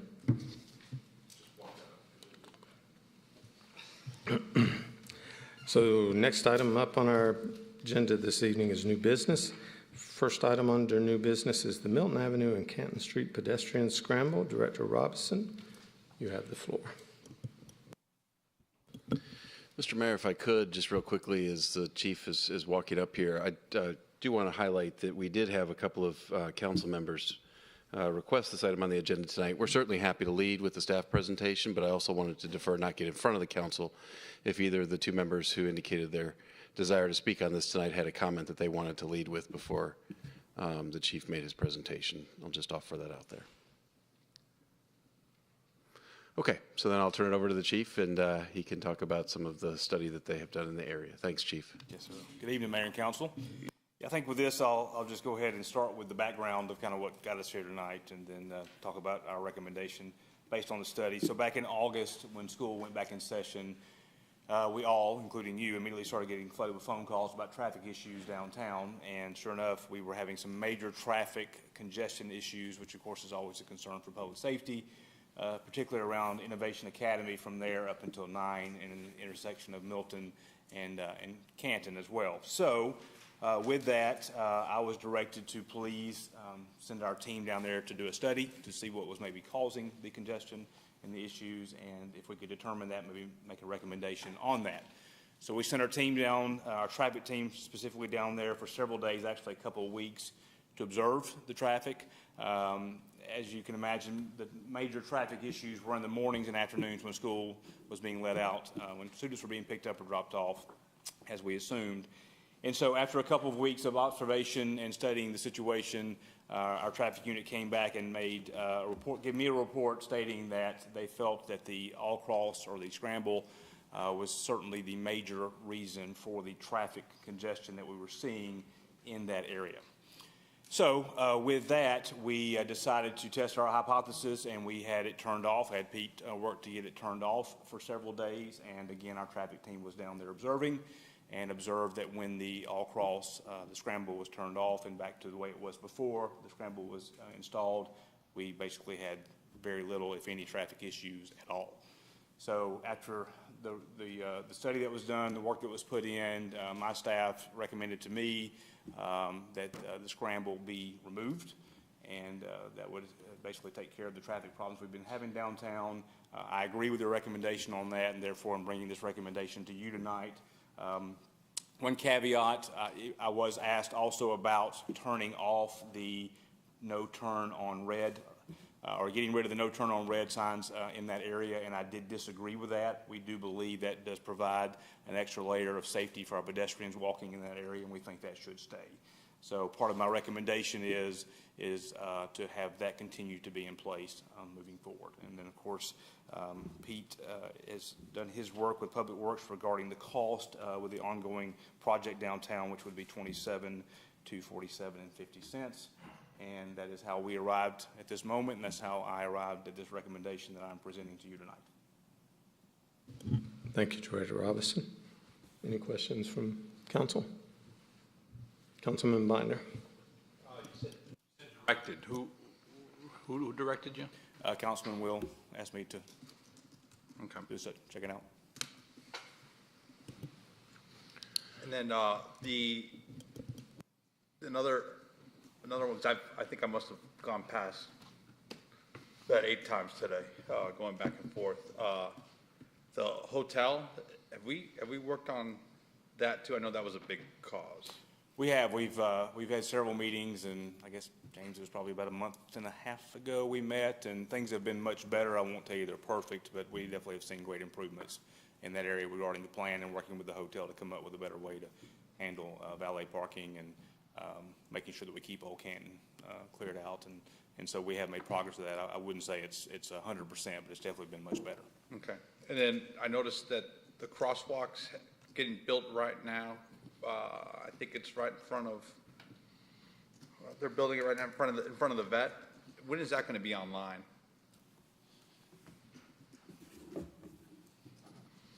I didn't know since the chief's doing traffic counts now, if he was also doing the construction for the crosswalk. We use all the help we can get. They're supposed to be doing the resurfacing the week of the 24th. Okay. So the 24th and the week of the 31st, they'll be doing the resurfacing. So beginning of November, they'll be done. Beginning of November. And then there's a crosswalk going by our Baptist church. That is shown on the downtown pedestrian safety plan study as a concept. It has not been 100% determined yet. So we're starting that process now. That was just awarded a couple of weeks ago. Okay.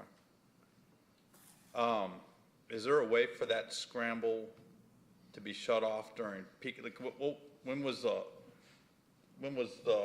traffic happening?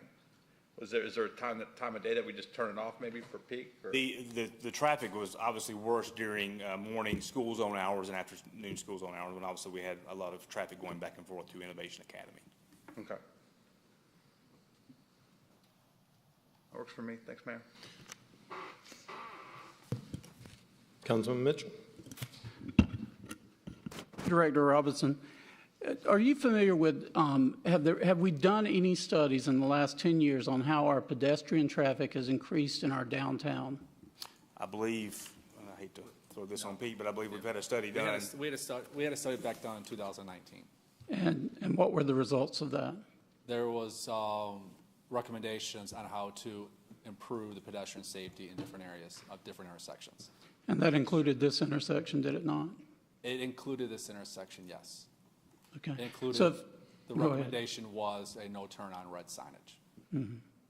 They had some other grandiose plans as well as a roundabout and some other things, but the low hanging fruit was a no turn on red. And how many pedestrian accidents or near accidents are you familiar with that have happened in our city in the last year? Can you give me a stat on that? In our city, no. Within the last year, I know we had one hit and run incident, not at that intersection. I'm off the top of my head not familiar with any others, but I can't say that for sure. I'd have to go back and check, but it's very few, if any.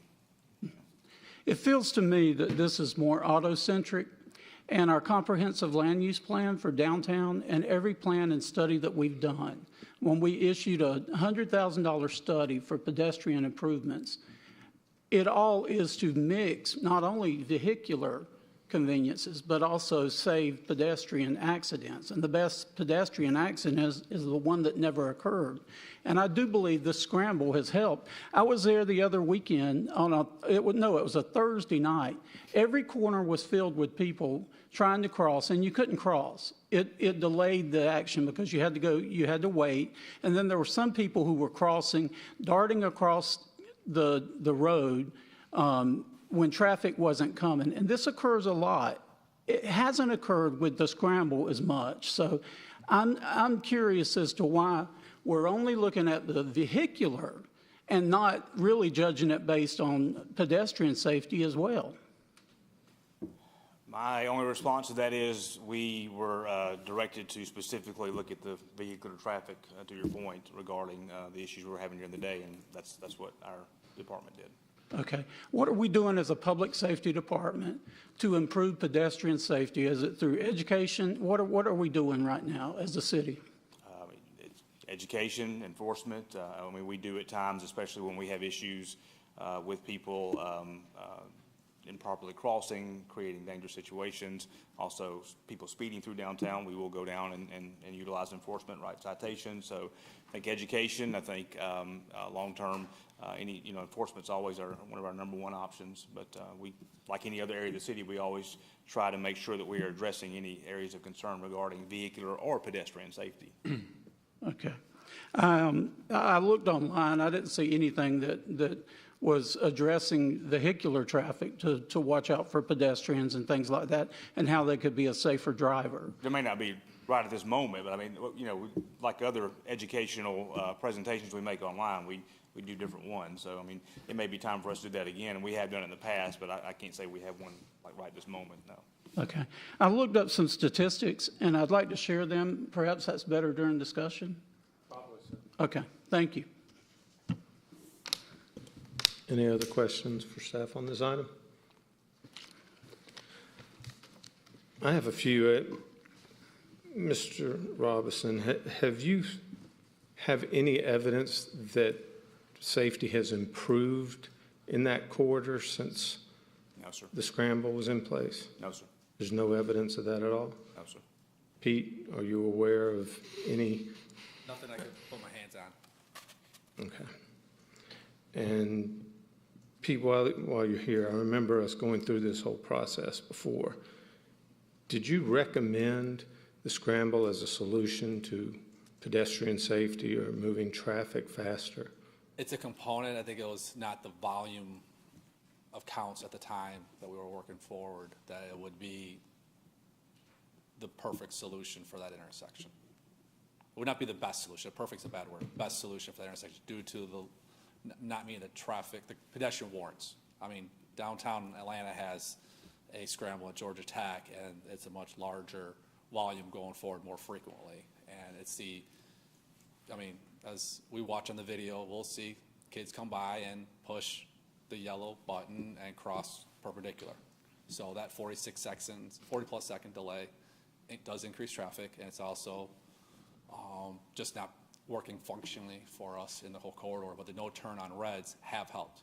I mean, we've had it off for a while, and the no turn on reds, people are following it. It's thanks to the enforcement that people are following it, and that's working very well. No, And that was I highly appreciate recommended.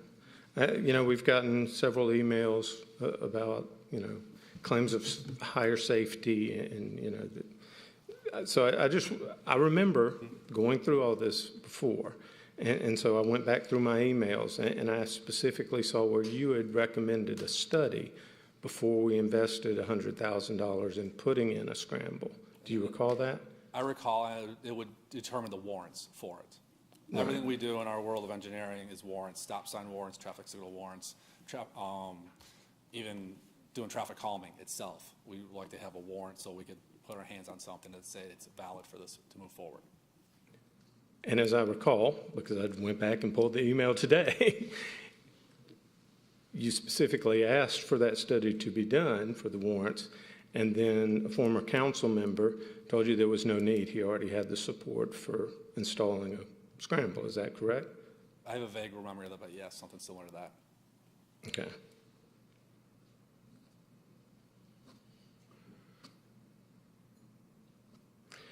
One other thing I wanted to ask you about, because as we were getting these complaints about the backup on Milton Avenue and the traffic in that corridor, one of my concerns was, and I know you've spoken about this in the past, that stretch of road between Canton Street and Highway 9 is problematic, correct? It's got challenges. Especially since the hotel's opened up.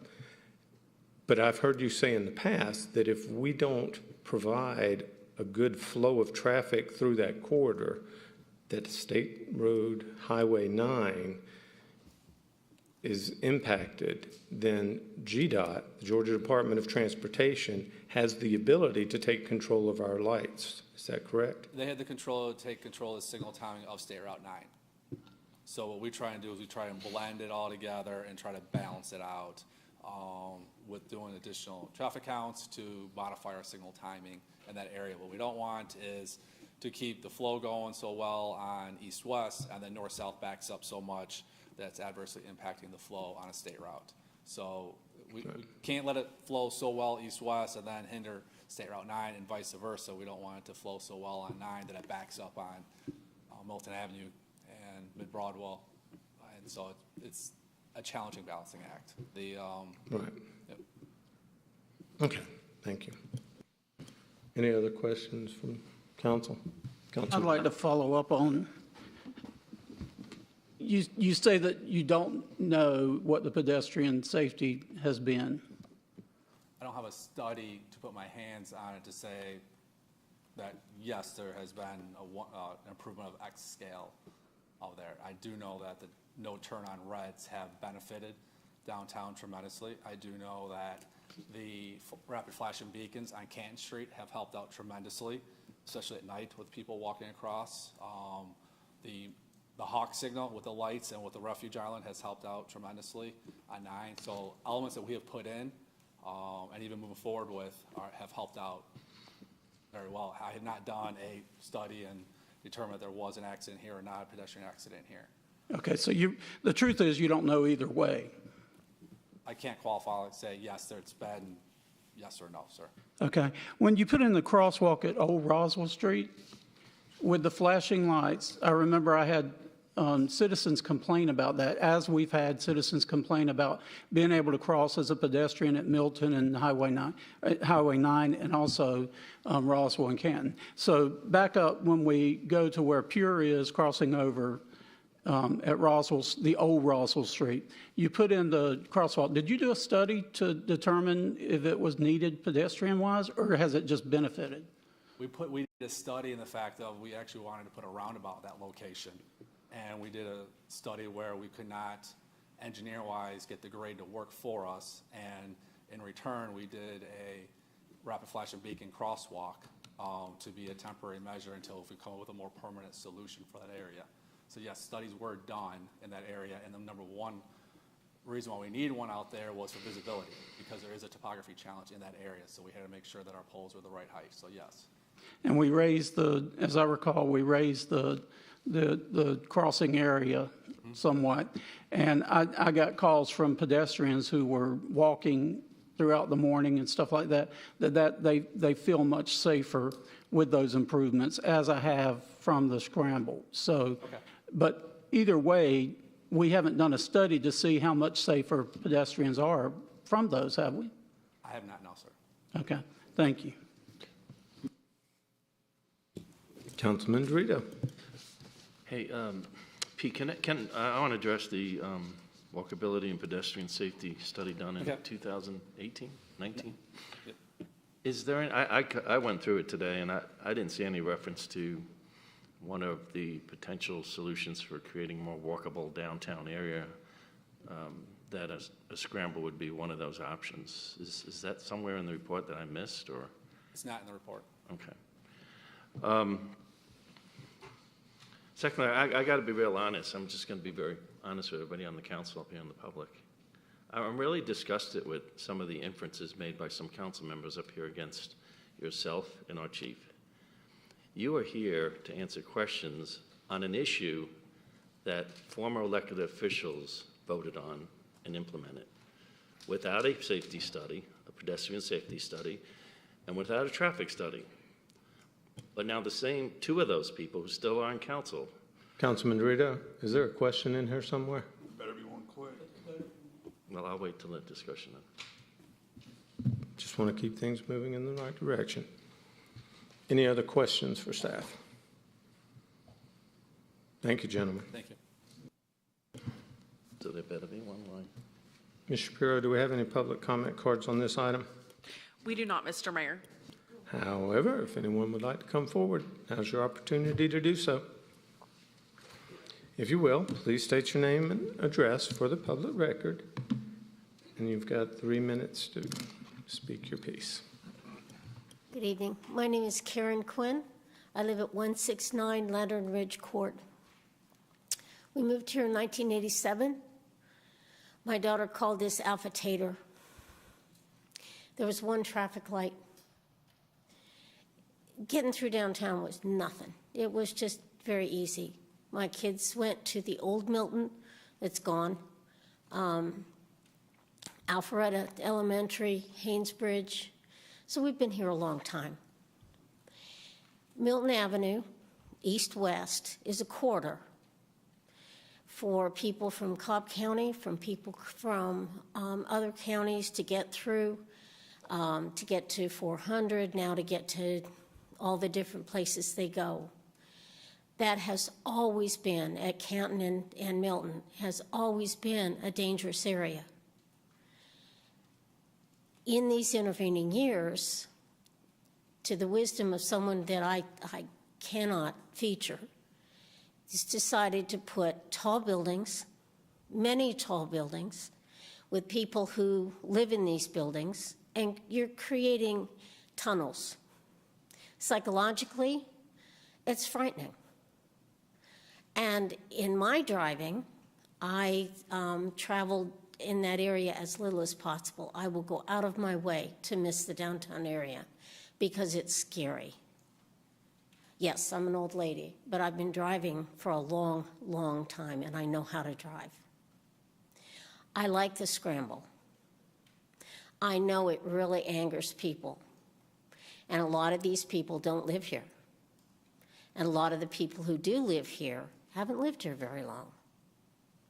Every time the city decides that they want to do something for the betterment of the people who don't drive, the people who don't live in the fancy houses and the fancy neighborhoods, they're screaming, it's fussing. And there's no patience. We put this thing in. I like it, obviously. I've seen it happen in other cities, larger cities, where it's a lifesaver. And I believe that this is a lifesaver. I was through that area the other day because I simply could not avoid it. And there was a lady with a stroller, and she's watching for the light. She gets the light and has to run across the street because somebody who's not watching the light was in a hurry. Now, I've made my views known to you. Some of you have responded to my email, and I appreciate that. I appreciate your comments. But I am asking for patience. If you want to turn it off like Mr. Binder says during the very busy times, maybe. But of course, that's a very busy time when you have a lot of pedestrians. So you have people trying to get to and from school, and they're very important. You can tell by the cars they drive. But the people on the street are important too. And I've not seen anybody get killed. I'm very fortunate, but I've seen people have really close calls. And I've had close calls myself. And I really would appreciate you tabling this, doing some more study, being patient, letting people get used to it, and seeing if maybe it isn't a help, because I believe it is. Thank you for your time. Thank you very much. Anyone else that wants to come forward from the public, now's your chance.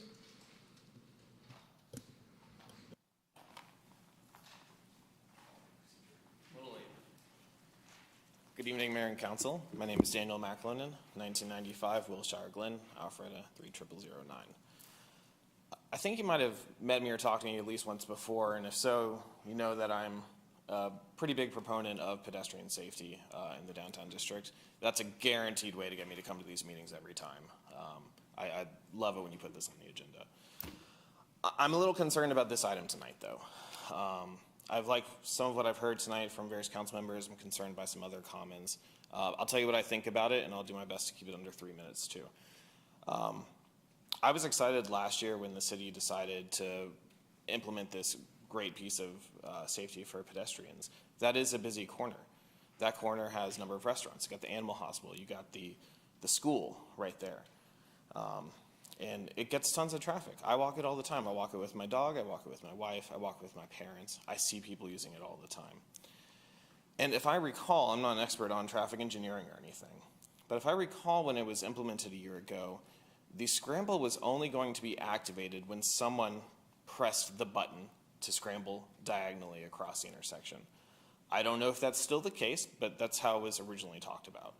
So if it is causing delays, that means it's getting use, which is good. It's protecting pedestrians in the right-of-way.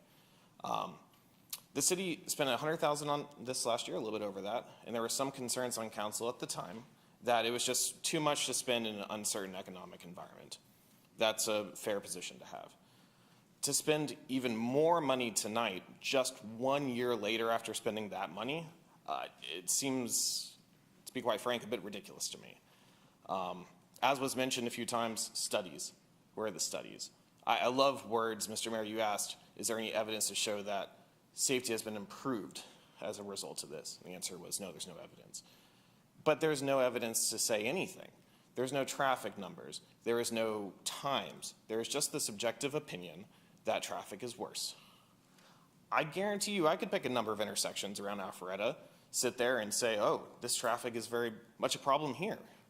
If you guys ever go to the farmer's market on a Saturday morning, I do, that hawk is active more often than not. You can't drive down Main Street while that hawk is active.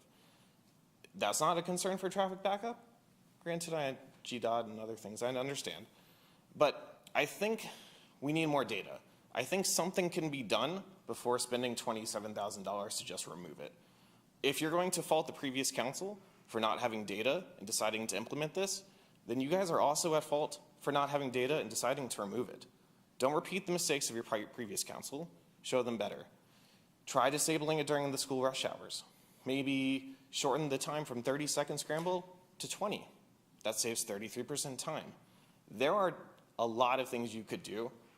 At least try it first. Come back with the data, and then I think I would be convinced, and members of the public would be convinced, if the data showed that it wasn't a good idea to have this here. But until that happens, you're spending money and you don't know why.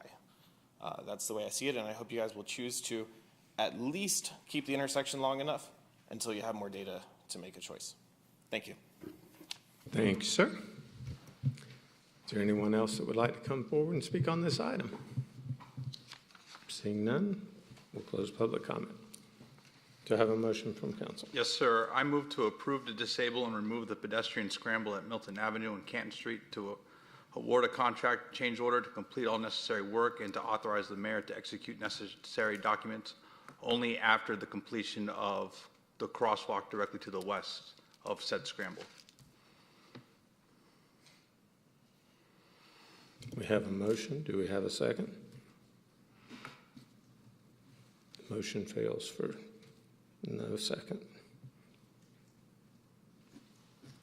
Do we have any other motions? Yes, sir, Mr. Mayor. I make a motion to approve to disable and remove the pedestrian scramble at Milton Avenue and Canton Street, to award a contract change order to complete all necessary work, and to authorize the mayor to execute necessary documents. We have a motion. Do we have a second? I'll second that. We have a motion by Councilman Willow, second by Councilman Dorito. Any discussion? Yes, sir. Councilman Binder. No, I want to add a little bit more of a backstory, because I keep hearing about a former council member. I was one of those that sponsored the idea, as one of only two at the time that lived west of Highway 9. Taking my family and having to go and meander and having to do two crosswalks was pretty scary, and things were not happening. We moved at a fast pace to have that north-south connection between Milton Avenue and Academy. Also, on the other end, there was multiple discussions by council members to add scramble studies into the discussion.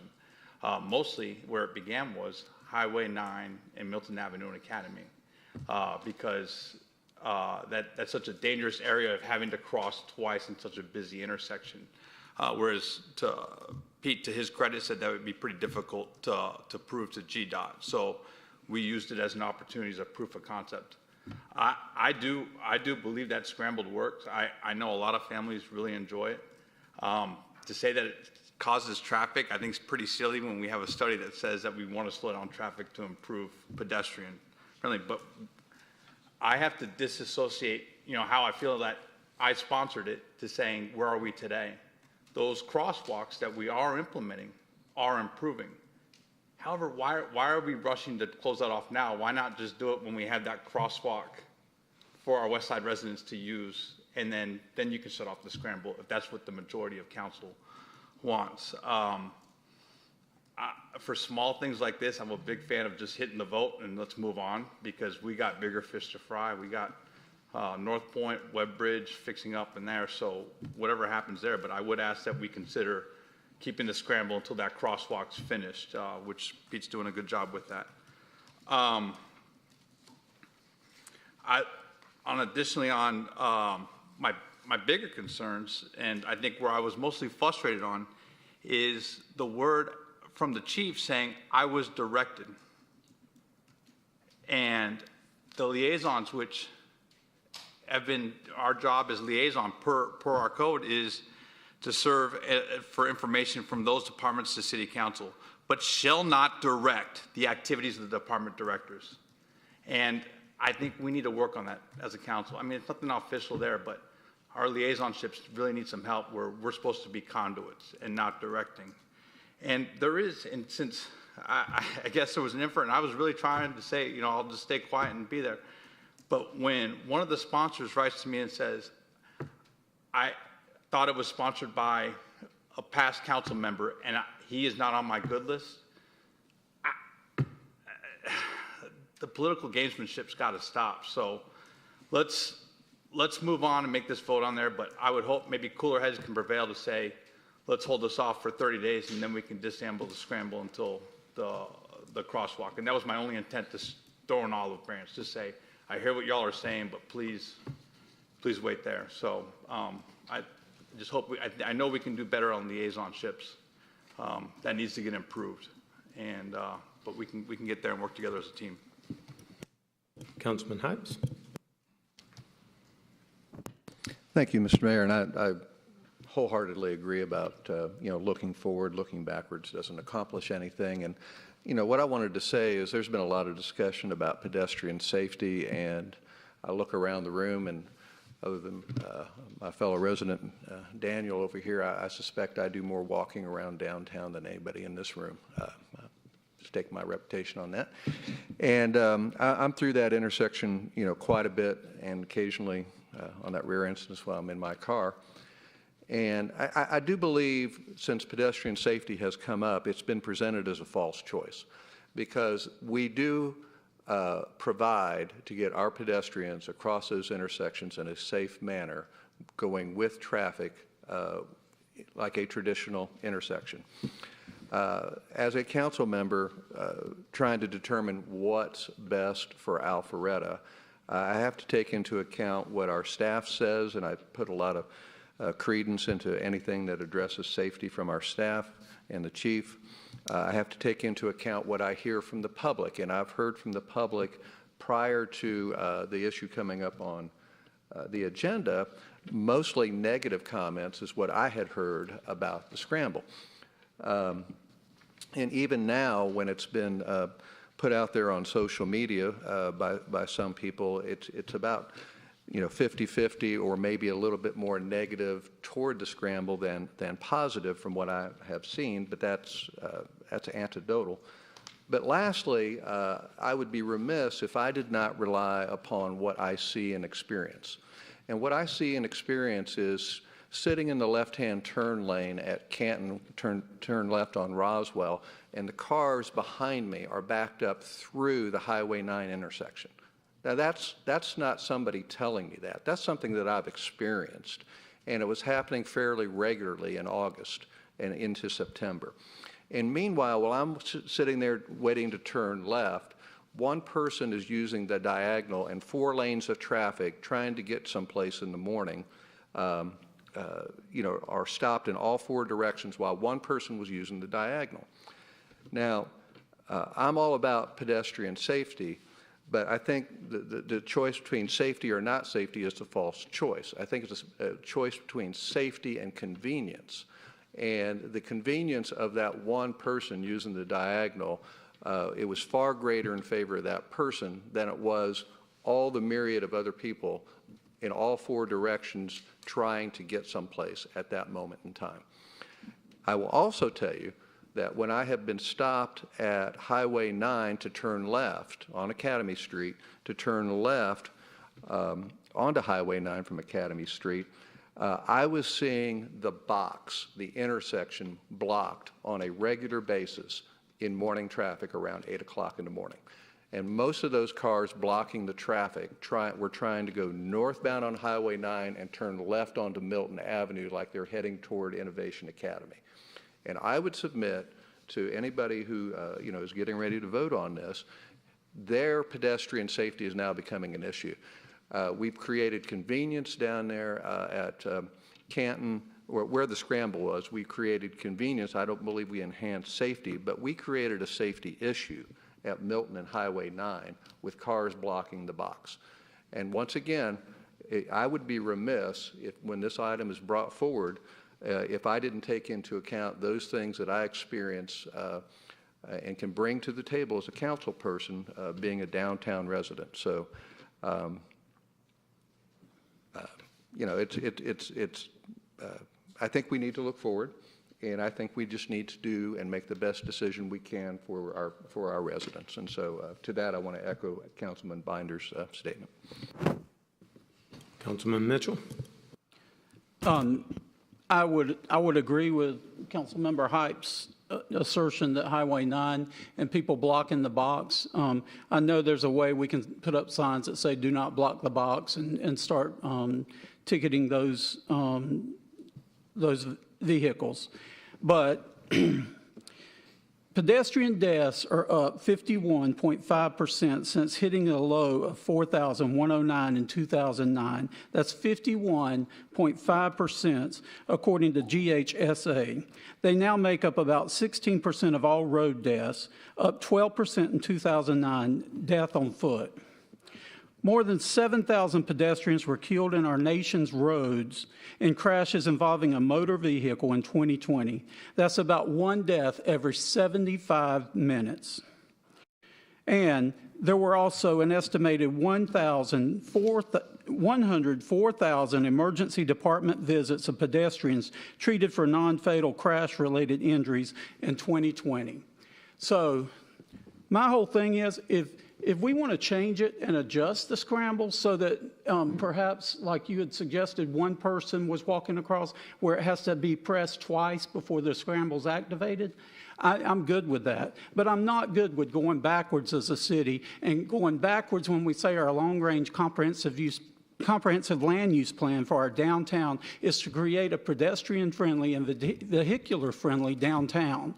And we've done that. We've gotten more density in the last 10 years. Consequently, as you just so eloquently said, ma'am, we've increased our pedestrian traffic exponentially, and thereby there are misses and near misses of people who almost had an accident or who have darted across our street. So pedestrian safety is a main factor for why I will not vote to remove this scramble, because scrambles, whether you choose to admit it or not, they're suggested by national pedestrian experts who major in these areas. They are suggested as means to get traffic across busy intersections. So it's not just something that the previous council dreamed up. It's something that's real, and it was something we did look at.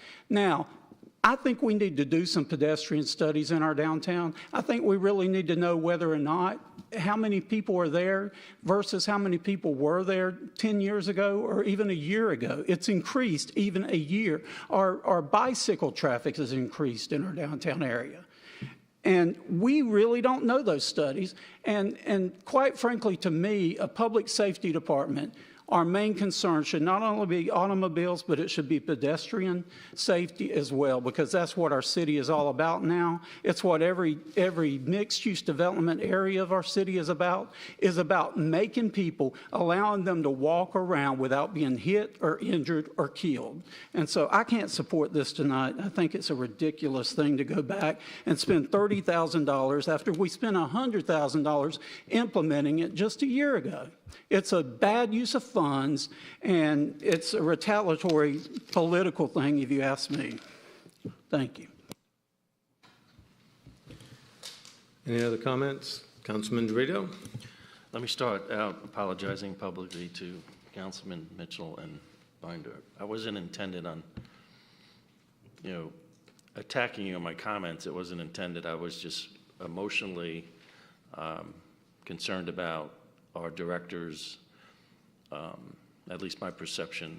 I won't suggest what you were attempting to do, but being the so-called punching bag to the issue that we're discussing tonight. Let's all be honest and be very transparent. This issue happened before Councilman Will and I got on the city council, and it was very political. In fact, all the time I spent researching public discussions on before the scramble was approved and the money was appropriated, that, by the way, from at least what I've read from minutes and things, that there was no appropriation in the budget for a scramble, that the money was allocated at the time. And there's very little discussion on it by those who sponsored it. I'm not suggesting that their intentions were bad. I think we're all here to improve pedestrian safety and traffic safety whenever we can. And Councilman Mitchell's right. I mean, we've seen a dramatic increase in the activities of downtown Alpharetta. And on top of that, while we talk about traffic safety and pedestrian safety, this council in our retreat, if you recall, and subsequent to that, which Chief Roberson has discussed, just public safety in the city center area as far as beefing up our police presence and making sure that we maintain a very safe environment all around. With that said, I got to be honest with you, I struggle with this. I struggle with this because, first of all, I wasn't here to create the political football in the last council that led us to this discussion tonight. I don't think, by the way, Chief Roberson was directed, he was probably requested to take a look at it. I've had multiple discussions with our Public Works Director on it. You know, they're here answering our questions, and it would have been nice if a traffic study was done as part of the consideration for implementing a scramble anywhere in the city, or a pedestrian study to support the investment of a little over $103,000 of taxpayer funding. I even asked Pete today, you know, for the 27,000 and change, whatever the exact amount is in the agenda tonight, to remove the scramble. You know, it seems to me if you remove the striping and you turn off the switches, it could be a lot cheaper, but he provided a full explanation of why it would cost that much, which made a lot of sense from an aesthetically pleasing standpoint. To remove those stripes from the street, it's a lot bigger project than it looks. You can't just cover up the yellow walkways and that sort of thing.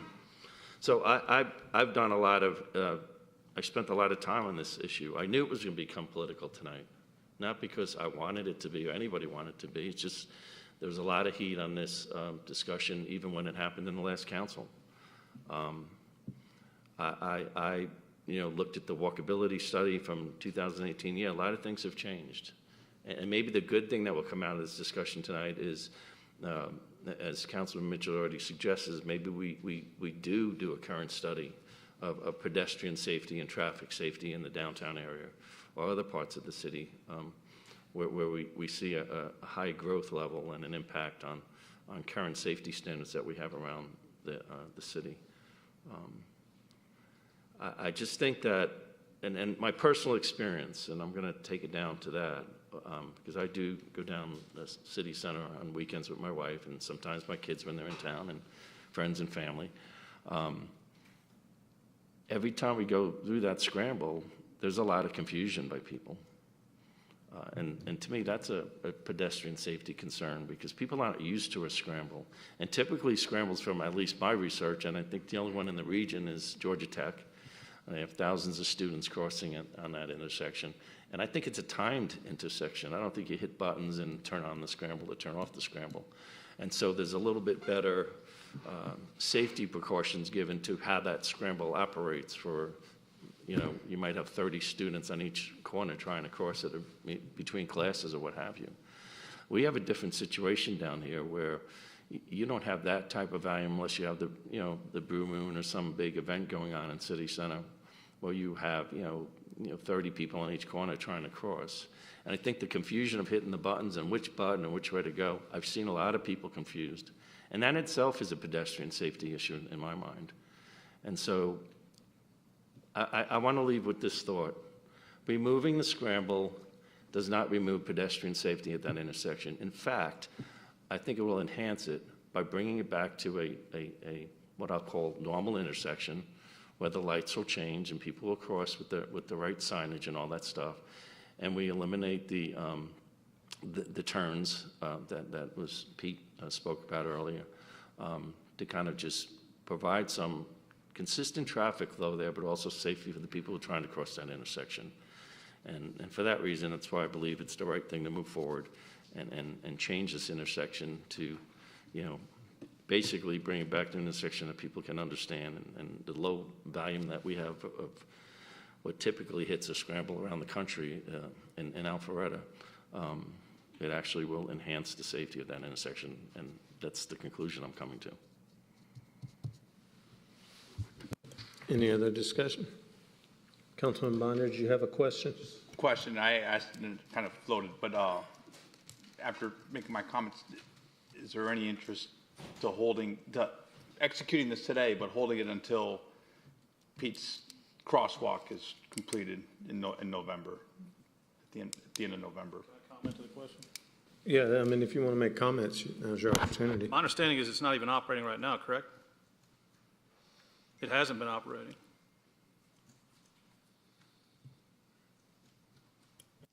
Yes, no, I understood that. I was asking to put it back on until it got back in November. Sorry, sir. All cars on the table. It is not operating now. However, we did notice that the light went in flash about 2 weeks ago when we checked our records, and when we reset the signal, unfortunately, yes, the scramble was not working. However, when someone did push the yellow call button, the perpendicular parallel tracks, the white lines, were actually holding still. So in other words, it was working as a scramble. Unfortunately, there was no countdowns for diagonal, so all the traffic was stopped for a little bit. So we caught the error, reprogrammed everything, and went back to what happened is we went back to factory setting. So we had to reset everything again. So it is not operational now, that is for sure. The one thing I have to err on caution, Councilman Binder, is they're going to be doing milling resurfacing. So when we finish, I can't finish the mid-block crosswalk and keep the scramble open because milling resurfacing operations are going to remove the scramble crosswalk. At the same time, we're finalizing the mid-block crosswalk.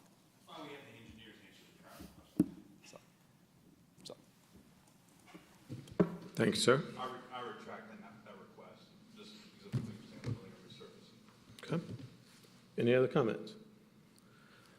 I'll just make a couple. One is to Councilman Dorito's point.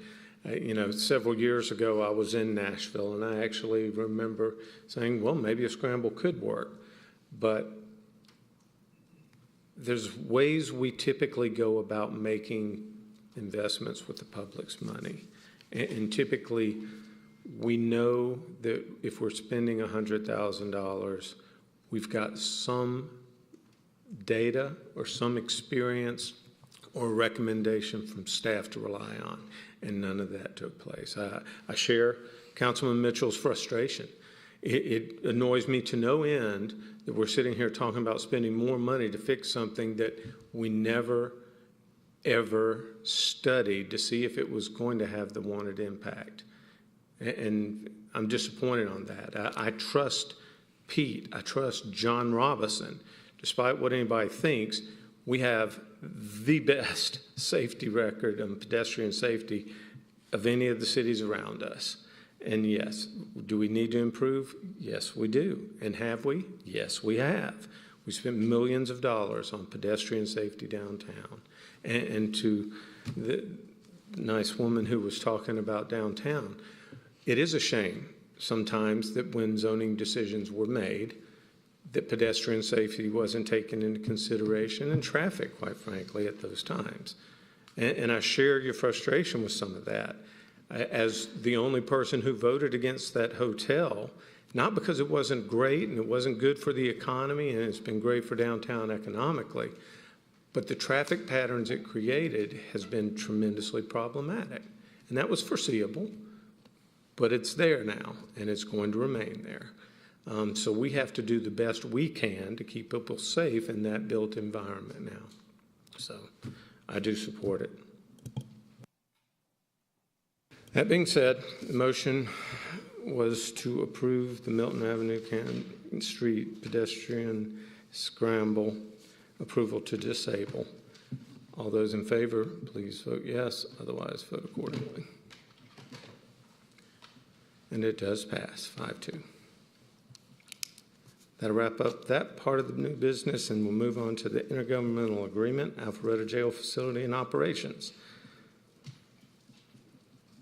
Director Robinson, you have the floor. Okay, that's fine. He's taken enough arrows. I'm sure y'all will have questions for him. But so as you all know, we have the Alpharetta Jail Facility, which Fulton County had been, or the Fulton County Sheriff had been operating, I think, until 2019. It's been out of commission since then. This IGA with Fulton County is intended to get it back up and running.